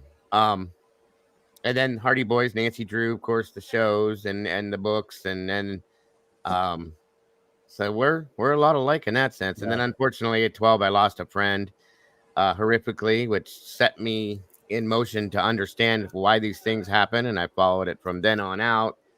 Oh, wow. You I'm know, sorry, but yeah, I those think things define us, right? They help they do. They do. define the Unfortunately, direction we go. Yeah. yes. And it kills me because the lead conspirator that murdered my friend he's still on death row. This happened 40 years ago. Wow. It's just insane to me. And the other one got life in prison. He died from some kind of a pneumonia or something. But the other one is still sitting on death row, and it just blows my mind. I don't get it. So Wow. That's crazy. But what got me into the modern, what you would call true crime social media, was Abby and Libby and Gotcha. the Delphi trial, because Gotcha. that's right here 20 minutes up the road from me, Absolutely. and I have a lot of connections in the community, and my somebody that I know, a good friend of mine, was friends with somebody who was on the search party that found them. Gotcha. Okay. And so there were a lot of questions, but then right off the bat, all of that community, all of the online social media community, was trying to solve the case. Yes. Yeah. Like from behind their keyboards, from behind the computers. And they were saying, look at this guy, look at that guy, look at these comparisons side by side of the bridge guy. Yep. And they were doing all that, and it was driving the cops nuts. And Oh yeah, definitely. looking back, I'm kind of like, yeah, that makes sense that the cops will say, stop doing this. But on the other hand, it's like, what are you guys doing to solve it? Thank you. Thank you. Like, for real, it took you guys 5 years to come up with a suspect with a really shaky case. Mm-hmm. There are lots of challenges in that case for both sides, and it took So you 5. Go ahead. you followed it from the beginning then? Oh yeah, absolutely, yes, yeah. So I took that picture of Bridge Guy, and I know, based on my profession and having spent a good deal of my time walking along railroad tracks, what the standard length of a railroad tie is. Yeah. And I took that railroad tie and I propped it up next to Bridge Guy, and I came up with a diagram of approximate height of what Bridge Guy was. Gotcha. Okay. And it was a little taller than what Rick Allen. Allen is. Yeah, because he supposedly came into his initial booking photo at around 5'7", but his actual height is probably, they say, more like 5'5". Gotcha. And my Bridge Guy was like 5'7" to 5'9", so like on the taller side of that, but not like 6 feet tall like a Ron Logan. Somewhere. That's a little too. Yeah, it was a little too tall for that one. I remember that. We got a couple others that are possibility too, but hey, again, we have somebody in custody. I mean, what are your what? Let me say what. Okay, so you just described what you did there when they arrested Allen, obviously, and went through that scenario, so on and so forth. The other people that have been looked at or involved, not involved, but looked at and talked about, what are your thoughts on some of them? So one of the big statements on cross on Thursday hearing on August 1st was after the defense had brought up all of these detectives that said, we checked into all these other people, and they brought up all the names. They brought up Rod Messing, yeah, and Elvis Fields and Brad Holder. I mean, they brought up all these names, and then McClellan gets up there and he says, so did you investigate all these guys, and were you ever able to tie them to the crime? And of course, all the detectives had to say, no, we were never able to tie them to the crime. But that doesn't exclude them. Right. Absolutely. They just were never able to tie them to the crimes. And some of that is due to really crappy police work. Of They, course. they lost interview footage. They Yep. lost cell phone downloads. They didn't ask for cell phone downloads. So just because they said we were not able to tie them doesn't mean that if proper police work hadn't been done, that maybe they might have been able to be tied to them. Very much so. Exactly, because I got to looking at so the geofence warrant that Nick McClellan now says is, garbage. So now can we go back to all your past cases and throw out every case you ever used geofencing on? But that's a whole other subject. That's a whole other show, right? And all the phones that were captured within that geofence, some of the suspects apparently were. Where's Richard Allen's phone inside that geofence? That's a good question, Salty. Did it leave at a certain time? And it was not. You claim the murders between 2:30 and 3:30, which is highly questionable since there's no official time of death. They can't establish an official time of death. They're guessing, I'm assuming. Yeah. There was no. I haven't found proof, from my understanding. Well, I think it's in the court document that it was stated they didn't take a body temp on the girls. Yeah. So, there's a real problem with time of death. So if Richard Allen's phone left by whatever time he said he left there, then what's going on here? Where's his phone? We've not heard a lot about Richard Allen's phone. We know they were taken from his home and they had his phone. But I haven't seen anything from either side filing stuff about that phone. So it really got me wondering about that geofence warrant and where's Richard Allen's phone in the middle of all that. That's interesting. That's very interesting, actually. So I'm with Joe. I'm so far ahead in this case that I'm back now to looking at my favorite part, the evidence, right? Because no matter where I started a case, when it's about to go to trial, that's all that's going to matter in the end. But like Joe said, they have lost certain evidence in this case. They've recorded over things. They didn't do things and they didn't take this and take that. And when you go back to Dan Doolin, who we're going to talk about here, not tonight, because that's going to be a little process. But he was the conservation officer that Richard Allen gave his statement to, what he was wearing.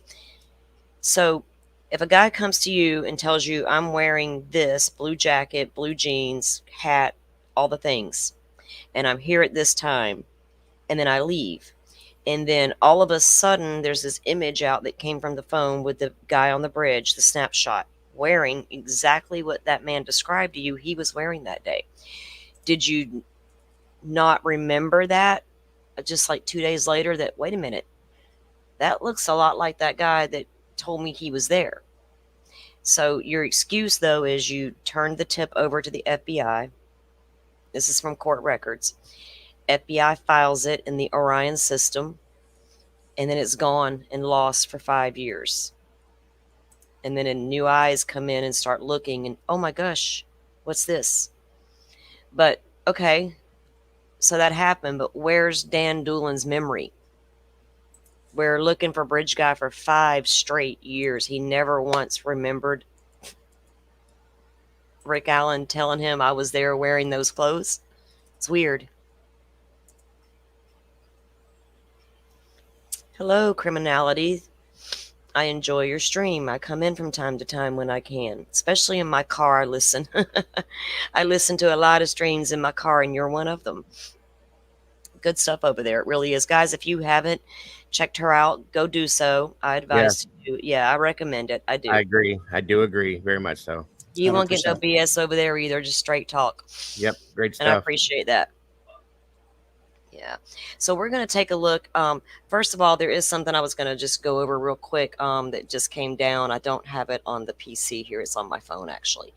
But there was two ruling. This ruling was handed down from the hearings. So this is one of Judge Gold's actual rulings. So the court, having taken the defendant's motion to compel and motion for sanctions under advisement following a hearing conducted July 30th and having reviewed the submitted exhibits and arguments of counsel,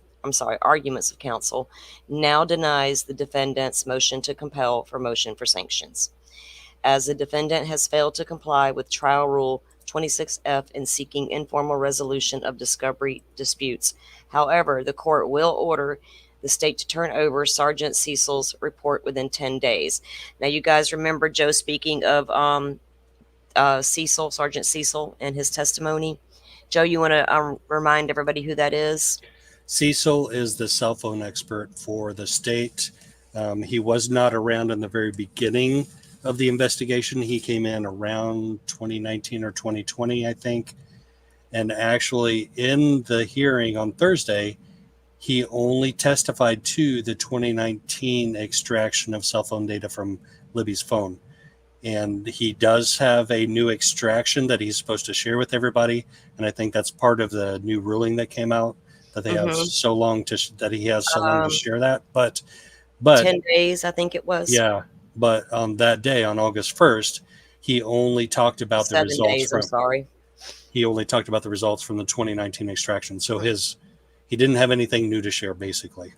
Oh, I'm sorry. Okay, the report is to be due within 10 days of this order, and that the newly discovery will be provided within 7 days of receipt. So, yeah, there is apparently new extraction data with Libby's phone. And the thing about Libby's phone, there's been issues for a long time with that phone.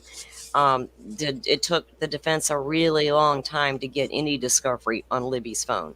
And we all know she had a working phone. That captured the bridge guy, so you don't tell me you didn't start trying to get the stuff off that phone immediately. Now have things advanced in 5 years? Yes, they have. And I can't wait to see the new stuff that comes from that phone, especially trying to explain that 4:30 a.m. comes back on mysteriously and all the text messages where everybody was looking for her start appearing on the phone. Yeah, and that was part of the disappointment on that Thursday, because that was one of the very first questions that the defense asked him was, you have new technology now for new extractions? And he said yes. And then there was nothing from that new extraction. Nothing. It was all going back to 2019. We're like, seriously? I thought we were going to hear something new.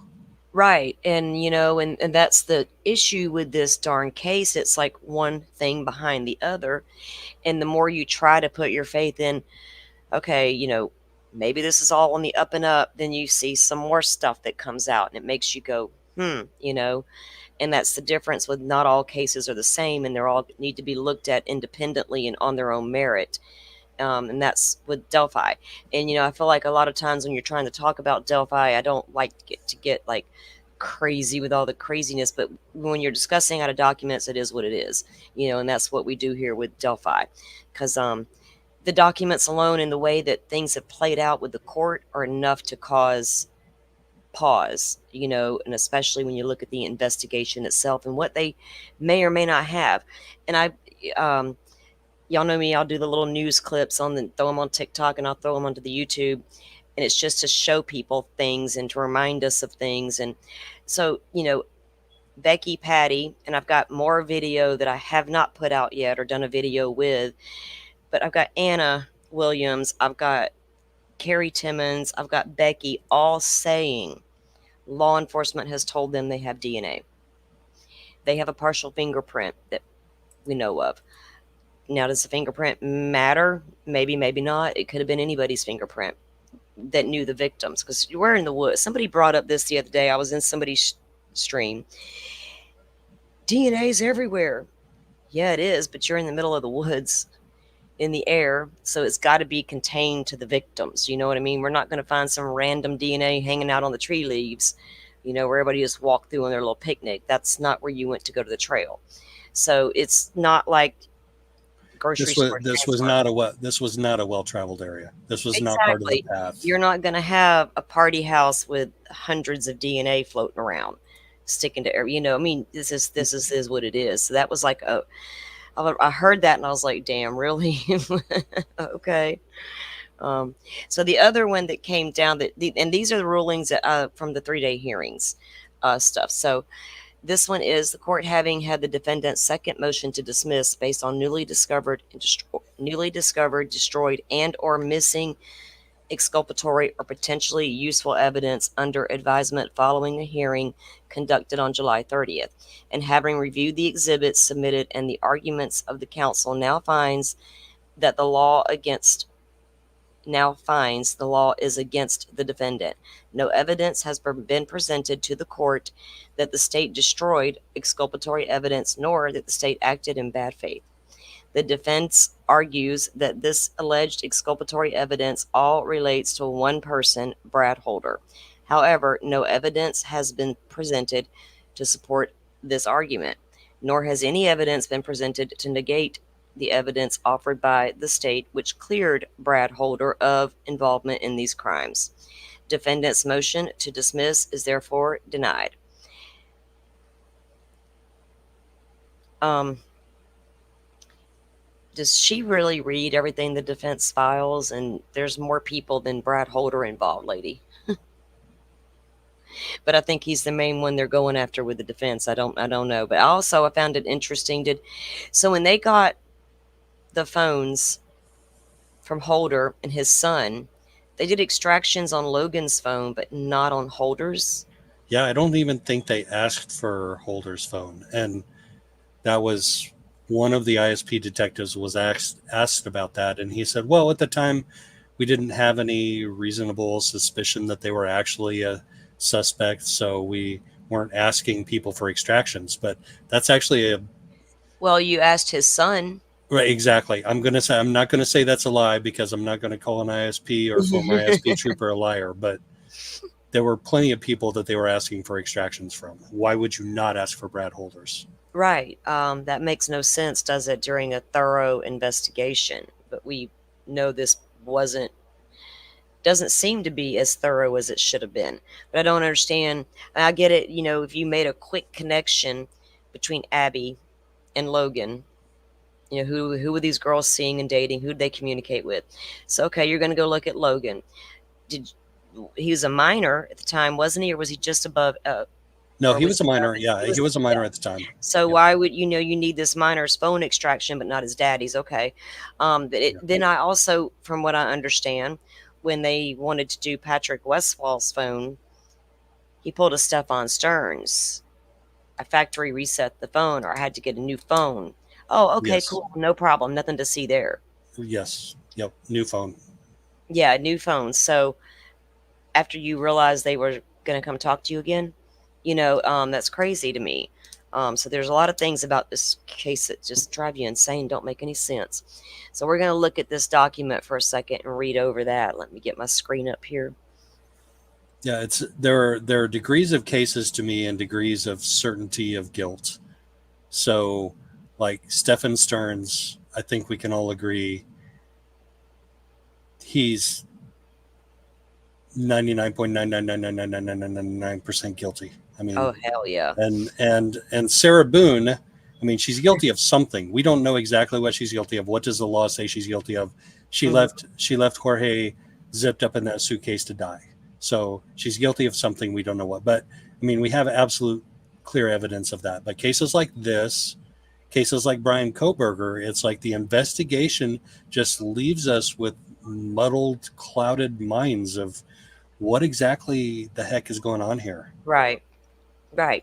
Because there are things that make you make you question, and that's okay.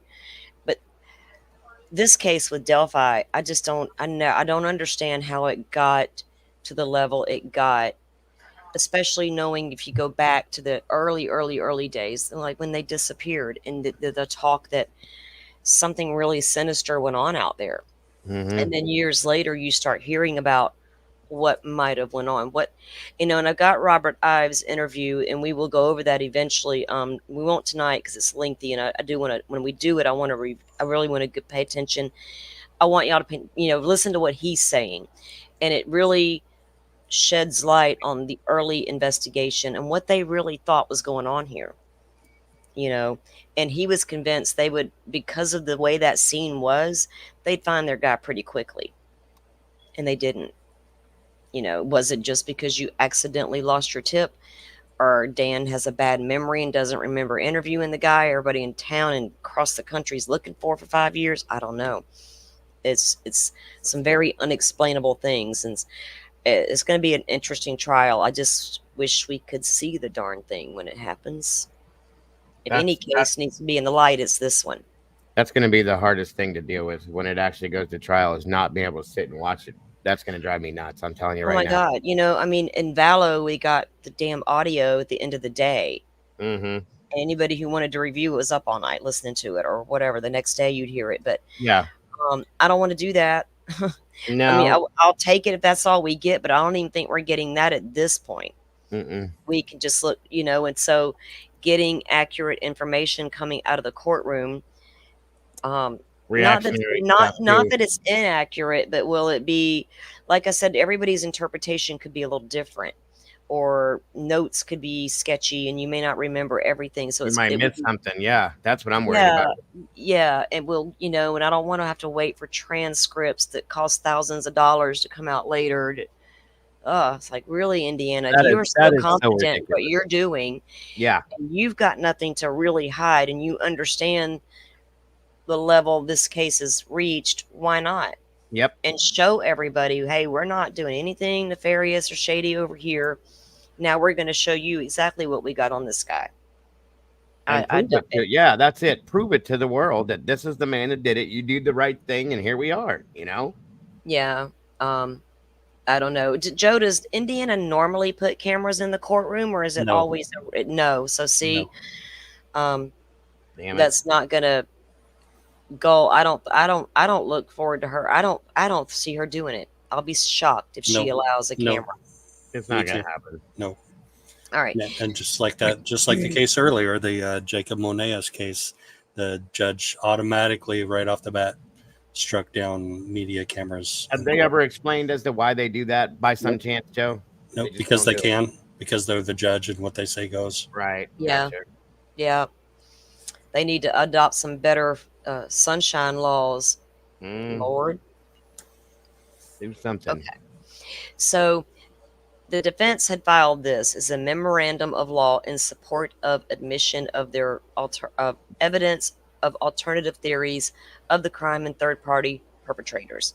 Now, she hasn't ruled on this one yet, has she? There's some good information within this document, but she has not ruled on the third Correct. party. No. Yeah. August 23rd. So we're what, 6 days away from that?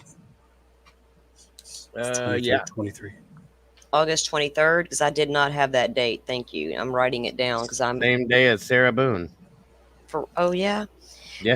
Yeah, Joe and I have talked about Sarah's case a little, and it's just an interesting case. We're gonna look into bringing more of that to you Yeah, guys. I've been bringing it. Well, since last year, I didn't even realize until it existed till last year, and I didn't realize that it had happened 3 years ago rather than just last year. So yeah, I've been trying to stick with it since then, and it's just, I have a feeling, just so you guys know, this is my opinion.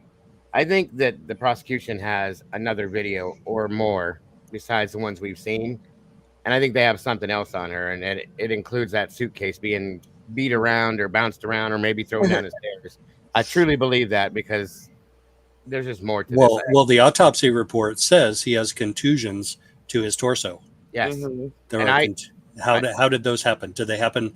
Did she like hit him with the baseball bat to get him into the suitcase, or did she like toss the suitcase down the stairs after the fact? and One, there's, Right. yeah, one or the other. There's not a whole lot of other options for that. exactly. There's talk that it was talked. Well, in one of the shows I did on, it was talked about that maybe she put him in there after he was drinking and passed out too, and went from there. And he wakes up to this like, hey, But that's just another theory. Who knows? Yeah. Point 138's not blackout drunk. I mean, Well, he was a little guy, but he only weighed like 100 pounds, I think. But yeah, still, 103 pounds. Yep. Yeah, don't let that look, I told you I'm petite, and if I want to, I can hold my liquor. I don't drink. Right. I drank growing up. I'm not growing up, but as a teenager, preteen, all that before motherhood. Of Yes, course. I threw down. Had my first kid at 21. No, after that, no, I don't drink now. Rarely. But yeah, even a small, tiny person can hold their liquor, y'all. Don't think Of they course. can't. Especially if they do it a lot or often, they become. Oh yeah, immune. you become immune to that stuff. Well, It's not- point 138 is just a Yeah. percentage of his overall, so Mm. that accounts for how small he was. So Right. that's for him. That might have been like 3 glasses of wine. Like Sure. literally, that might have been 3 glasses of wine. And he might have been Absolutely. just a trusting, naive old soul that, okay, honey, That's very possible too. And, I don't no, I don't doubt that, but she did. She's a little wacko, so we know that. There's no she's a telling piece what of she work. did. Yep. Yeah, there's no telling what she did to get him in that suitcase. Suitcase killer.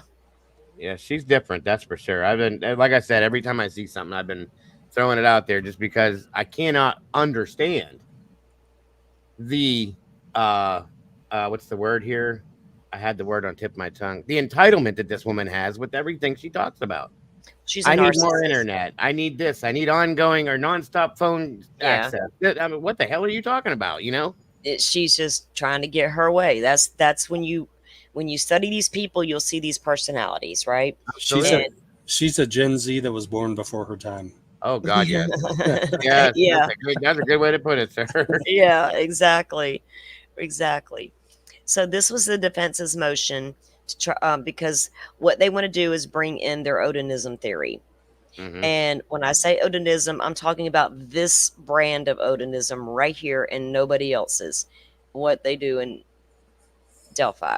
So this is like I read the title out to you guys. So the introduction is Mr. Allen has a constitutional right under the 6th and 14th Amendment of the United States Constitution, Article 1, Section 13 of the Indiana Constitution, to present evidence attacking the credibility of the prosecution's case, undermining the believability of the prosecution's witness, identifying third party suspects, and establishing Mr. Allen's theory of the case.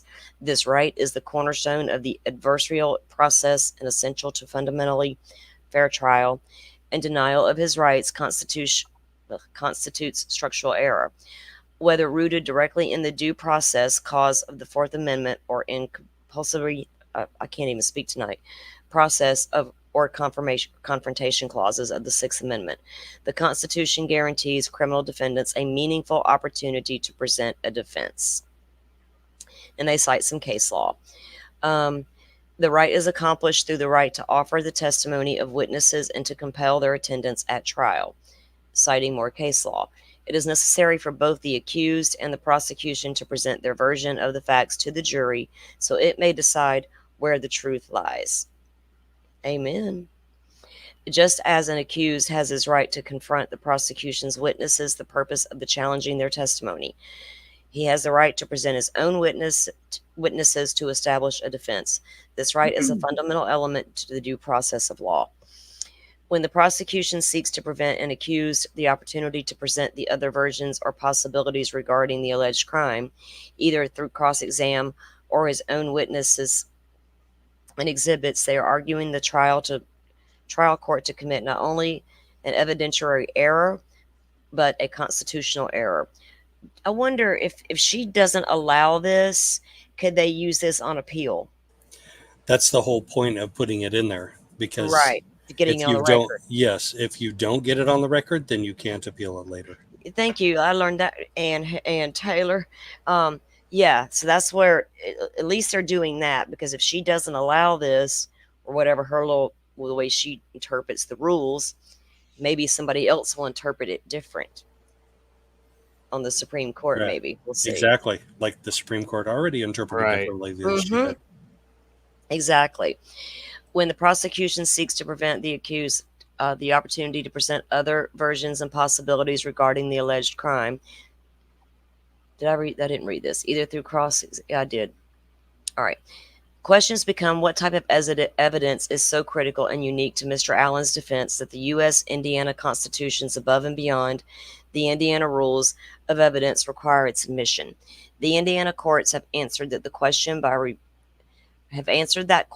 reversing cases when the excluded evidence challenged the credibility of the state's investigation, and witnesses presented an alternative exculpatory explanation of the state's evidence, or showed that someone else could have committed the crime.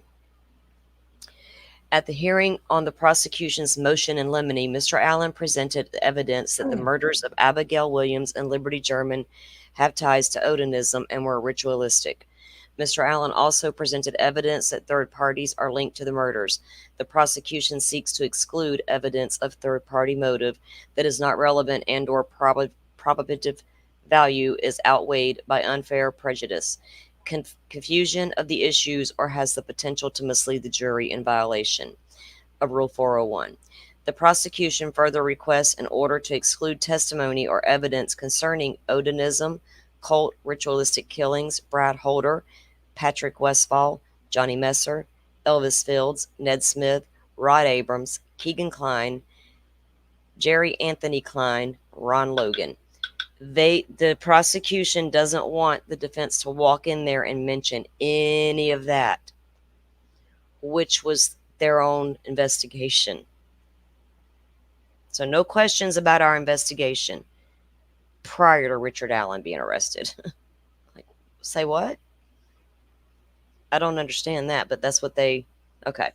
The prosecution requests seek to limit Mr. Allen's ability to present a defense if granted, and if granted, violate Mr. Allen's right pursuant to the 6th and 14th Amendments of the United States Constitution.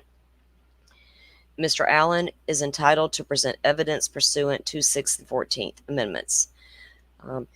So let's see. I don't want to read all of that. We don't need to. The state cannot take advantage of the inculpatory conclusions, but prohibit the defendant from placing exculpatory conclusions before the jury.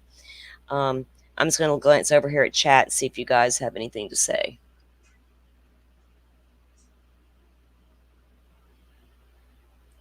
Well, thank you, Joe.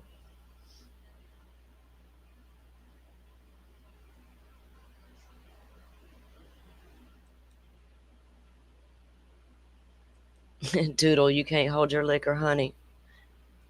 Okay. In this case, the prosecution argues that Richard Allen, acting alone, killed Abigail Williams and Liberty German. However, the evidence from the location where the bodies were found strongly suggests that more than one person was responsible for these murders. Former Indiana State Police Detective Kevin Murphy testified that it was always the belief of law enforcement that there were between 2 to 6 people involved in the murders.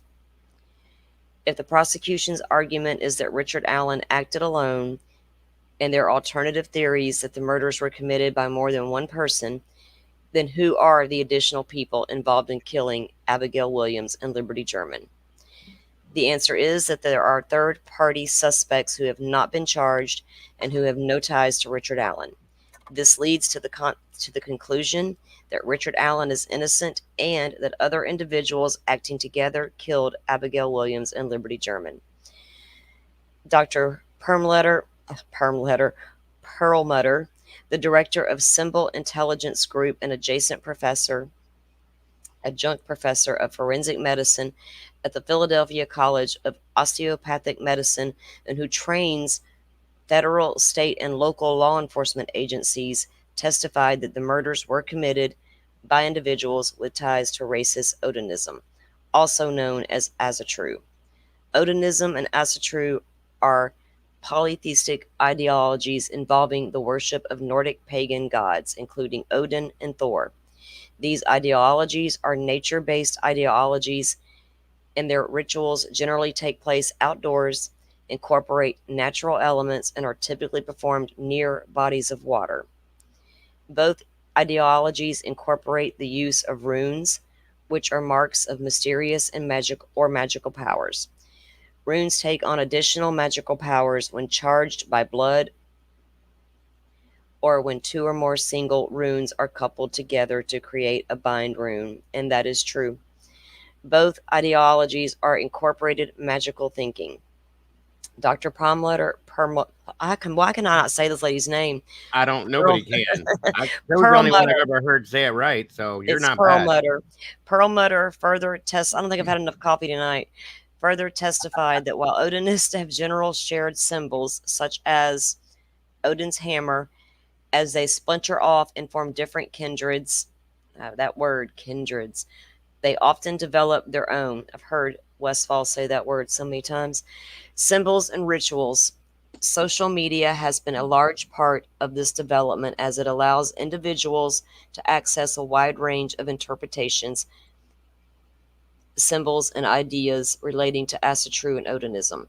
Dr. Perlmutter testified that the murders of Abigail Williams and Liberty German meet all all of the elements of ritualistic killings and was a textbook ritualistic killing.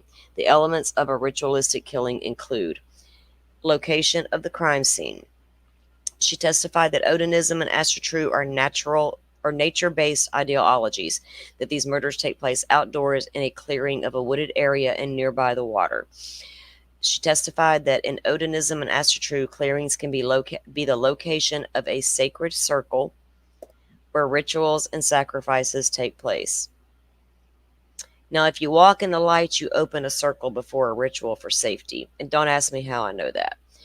She further testified that this is important that the murders took place near a body of water, as water is often used for purification prior to rituals or sacrifices. Date of birth, date of birth, date of death. Dr. Perlmutter testified that often rituals and sacrifices take place on important dates. She testified that, I don't want to butcher this, but Valis Blot is a sacrificial feast day honoring Odin's son, Valis. Yep. This begins at sundown on February 13th and ends at sunup on February 14th. Liberty German and Abigail Williams disappeared on February 13th and were found February 14th.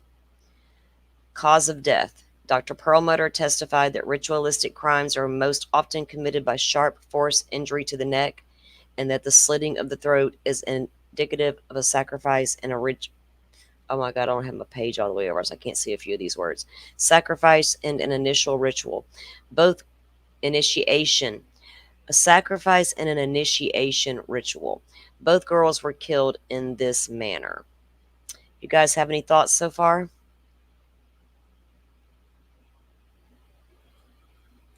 Let me fix something here. I got to make this little one screen a little bit wider.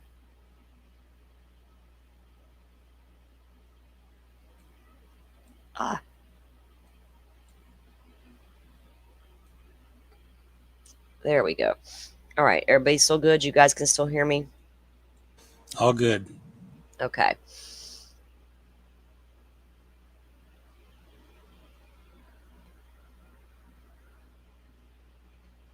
I'm sorry, I was reading chat and getting caught up.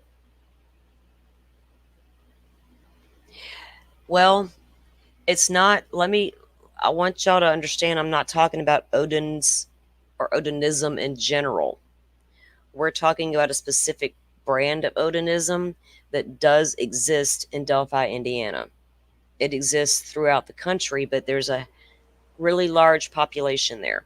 And their brand combines white supremacy and then as a true, we're going to get a little deeper into that stuff later. But right now, this is not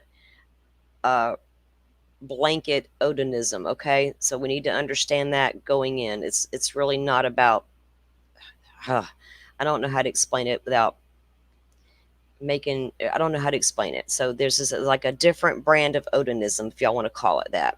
Because I already know, about pagans and Odinism. I know a lot about rituals and all these things. And you can walk in the light and you can walk in the dark. The choice is yours. Do they all walk in the dark? No. Do they all walk in the light? Absolutely not. And you don't ever want to forget that. So moving forward. Symbols at the crime scene. Dr. Perlmutter testified that in ritualistic killings, symbols include runes are often left at the scene. In this instant, let me move my coffee out of the way. Where to go? In this instance, there is what can be interpreted as a Laguz rune painted or transferred to a tree with Liberty German's blood. Now, remember, we have her testimony that was a transfer from her hand going against the tree, but we're not there to see it. So this tree is located near the area of where the girls' bodies were ultimately found on the edge of the clearing. Additionally, Dr. Perlmutter testified that the sticks and the branches laid on the bodies appeared deliberately and intentionally placed in the particular arrangements which would have meaning to the individuals committing the crime. FBI Special Agent Nicole Robertson testified when she was searching the home of Ron Logan, She was looking for evidence of runes and anything Nordic due to the placement of the sticks on the girls' bodies. I've seen your eyes, Dago. Because Let me I just saw something. I'm going to show you real fast. Okay. This is really kind of interesting. I never looked this up specifically. I looked up all the other stuff. This is okay. I just want your opinion. Okay, truly. There it is. It's backstage. If you want to pull that Let up me real fast. let me switch there. Okay. So this is the Laguz rune. Okay, Hmm. and as they said in the testimony, it looks like an upside down L. Well, okay. Well, wait a minute, because remember they were saying it was upside down F, but the state's saying now it was you're right. Okay, now this is a water rune.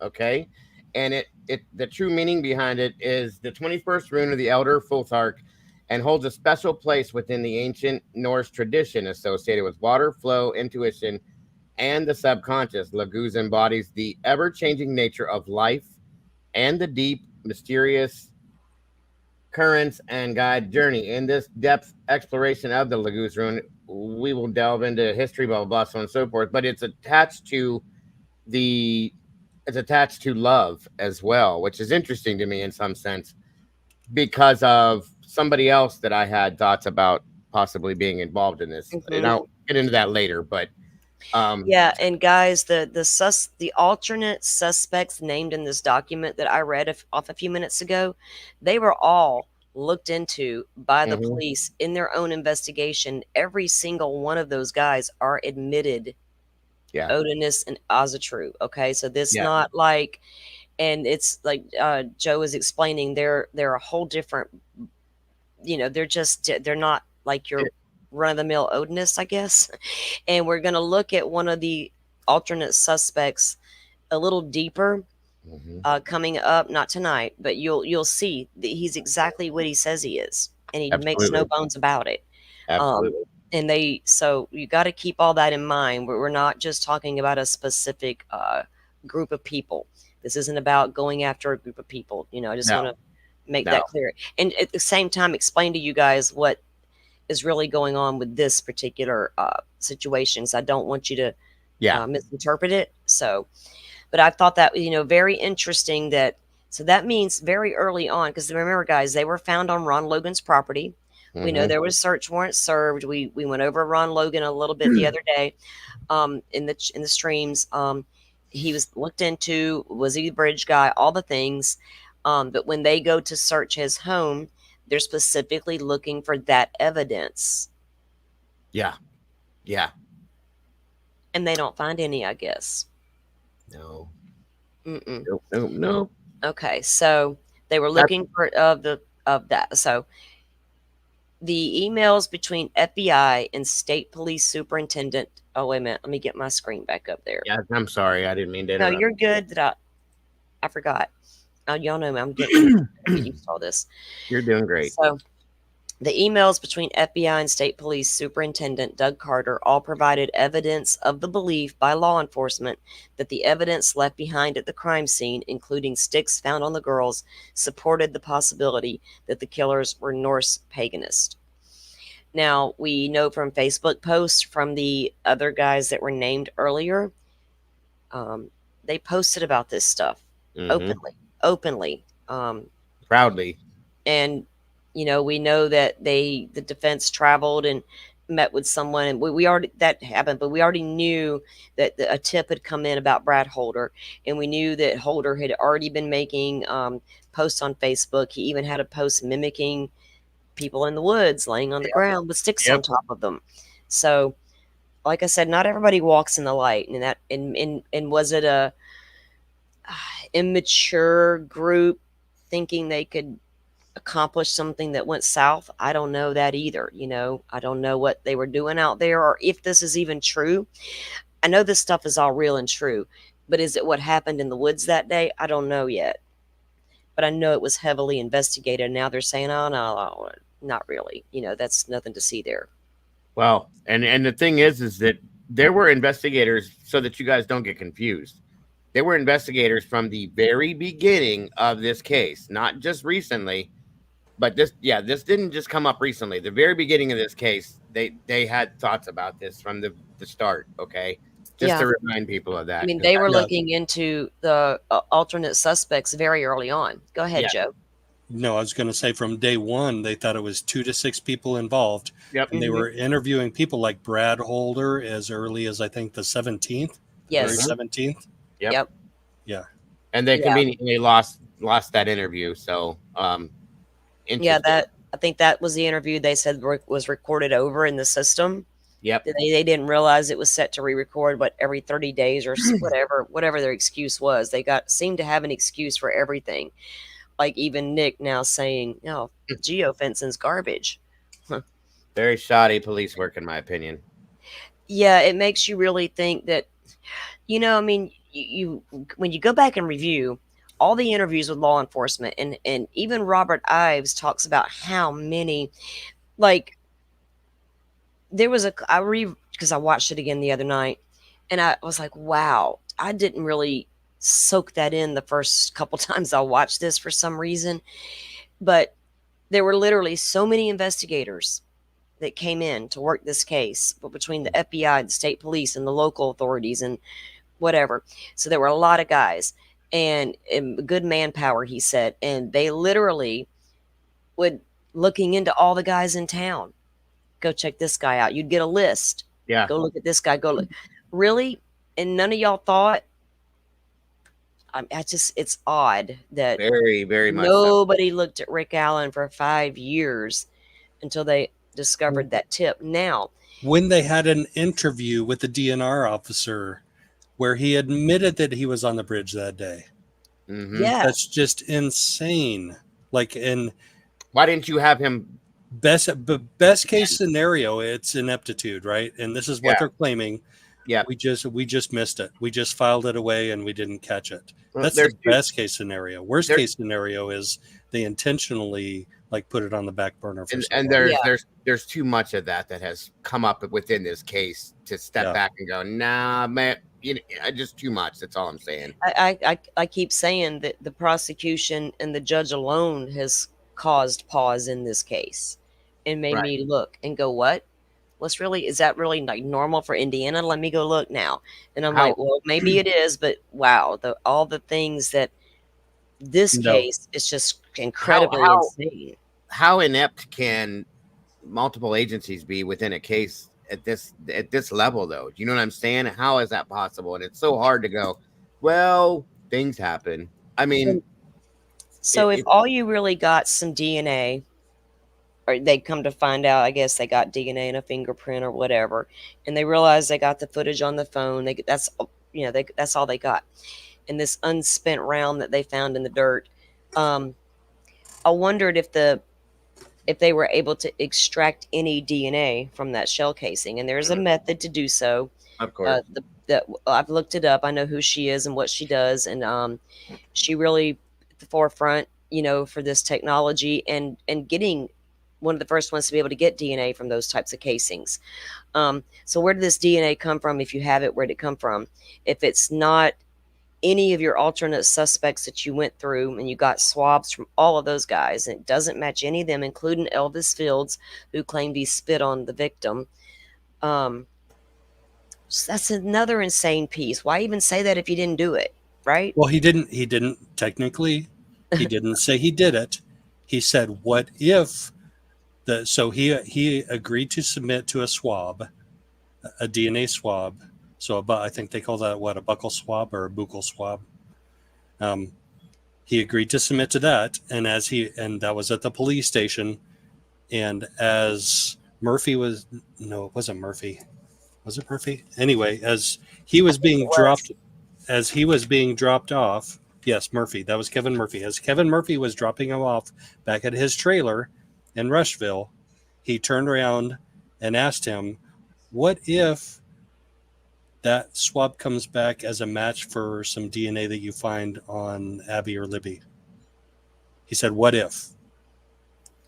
And Mark Murphy said on August 1st, under oath, that was one of the biggest mistakes that I made in this case. If I had just said to him, what? why don't you get back in the car here? Let's go get some food. Let's go back to the police station. Let's talk Mm-hmm. this. Let's talk this over a little bit. Let me ask you a That's few what I questions said. about that. He'd have got right back in my car. Yeah, and Murphy admitted that that was one of the biggest mistakes he made. I mean, That's that not even a mistake.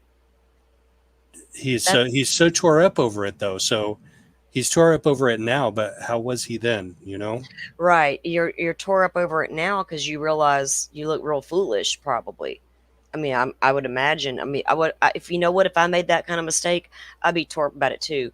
Because literally, if y'all say Richard Allen's your guy, and it was a simple misfiled tip that Dan couldn't recall, he even took the interview apparently, you put that family and your whole community through hell for 5 straight years.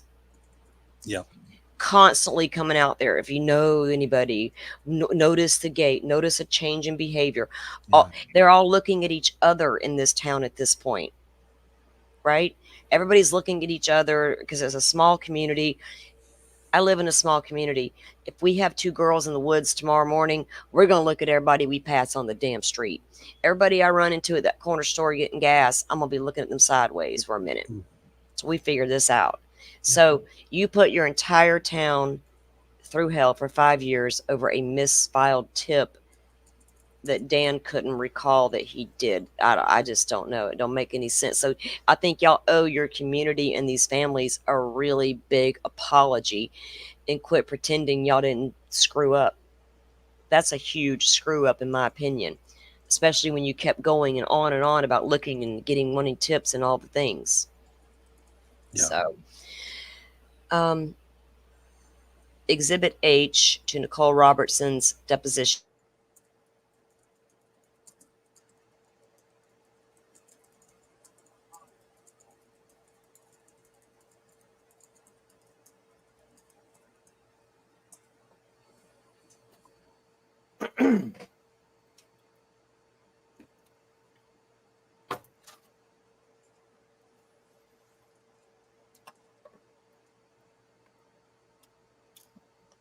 Oh. You still there? Nope. Is she gone? Yep. She lost power. She'll be back in a second. Okay. No We problem. We got to carry the stream. So You pick up Captain your- asks if there's any evidence in the confessions that would lead to, I think, inside information that nobody but the perpetrator would know of. And the only one that I know of is that he said he was he confessed to using a box cutter. Mm-hmm. And the only problem with that is supposedly the weapon that was used had a serrated blade. Right. And that's unusual for box cutters. It's not impossible. You can buy serrated blades for box cutters. Yes, you can. But it is unusual, and especially unusual for CVS employees. Right. And Mustang 1965. No, this is not an Odinist Did It channel. We're just presenting information because that's what's within a document and so on and so forth. So, No, yeah. Mustang. We don't know. Nobody No, knows. Nobody knows. Both sides of this have hurdles to their case. The state has hurdles to their case. The defense has hurdles to their case, especially the third party, which includes the Odinists. Mm-hmm. They have hurdles to that case, and we heard a lot of that over the 3-day hearings, the July 29th or 30th and 31st and August 1st. Mm-hmm. And Judge Gold should be rolling on those soon. Absolutely. But no, for sure, definitely not. We don't know who did it. That's the problem. Richard Allen could be the one that did this. It could be somebody else altogether. That's why we're talking about it. But she's just presenting that document, which is about the Odinism type stuff. So that's all. Yeah, Mustang, we have no clue. This is my channel. I'm Salty, and I have no clue if Richard Allen's innocent or guilty. I really try hard to never make an assumption on guilt or innocence before a trial, because we only know what we know from defense filings and things of that nature. We're just reviewing the filing because some of these community members haven't heard the things, and I'm looking at the investigation because the investigation doesn't seem right. That's all. Yeah, there are hurdles on both sides. Welcome I back. got to try to get my screen back up. Thanks. Everything's calm around here and quiet, and power just blinked right out and came right back on. It happens. So, yeah. Awesome. Let That's me. great to hear, Mustang. Thank you for that. She will appreciate that very much. What's that? They said Oh, I'll be subbing then. oh well. Thank you very much. Yeah, I like to try. Of course, through as the case progresses, we all develop leaning one way or the other and all the things. But I try not to make too many assumptions. Hell, where'd my thing go? She keeps it real for sure. What are you lost on? Do you need help? No, I'm trying to get my screen back, my document back. Hold on. There it is.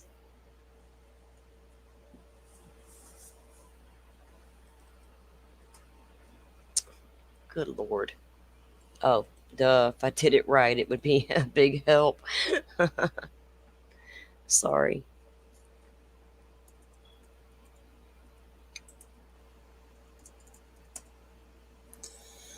Where'd it go? Yeah, the Odinist aspect. I said this the other day, Mustang. I'll say it again just for you. If I did a shot for every time they said the word Odinist in court Thursday morning, I would have been blackout drunk by noon. Right. That was crazy. But Was it coming more from one side than the other, or was defense. It was all the defense's third party argument, Of course. and Judge Gohl will have to rule on it coming up soon. So it'll be really interesting to see what she rules, like how much of that, if any, she allows in for the trial. I'm curious. How was she? Did she have any? If I can ask Joe, did she have any kind of reactionary? No, she was the most unreactive judge that I have seen in a long time. Like she probably has to be. She probably has to be, right? Uh-oh. Oh, we got two of you up here. Oh Lord, we're in trouble now. Two salties. Okay, there we go. Y'all were echoing all of a sudden. Echo, Oh, now echo. Oh Lord.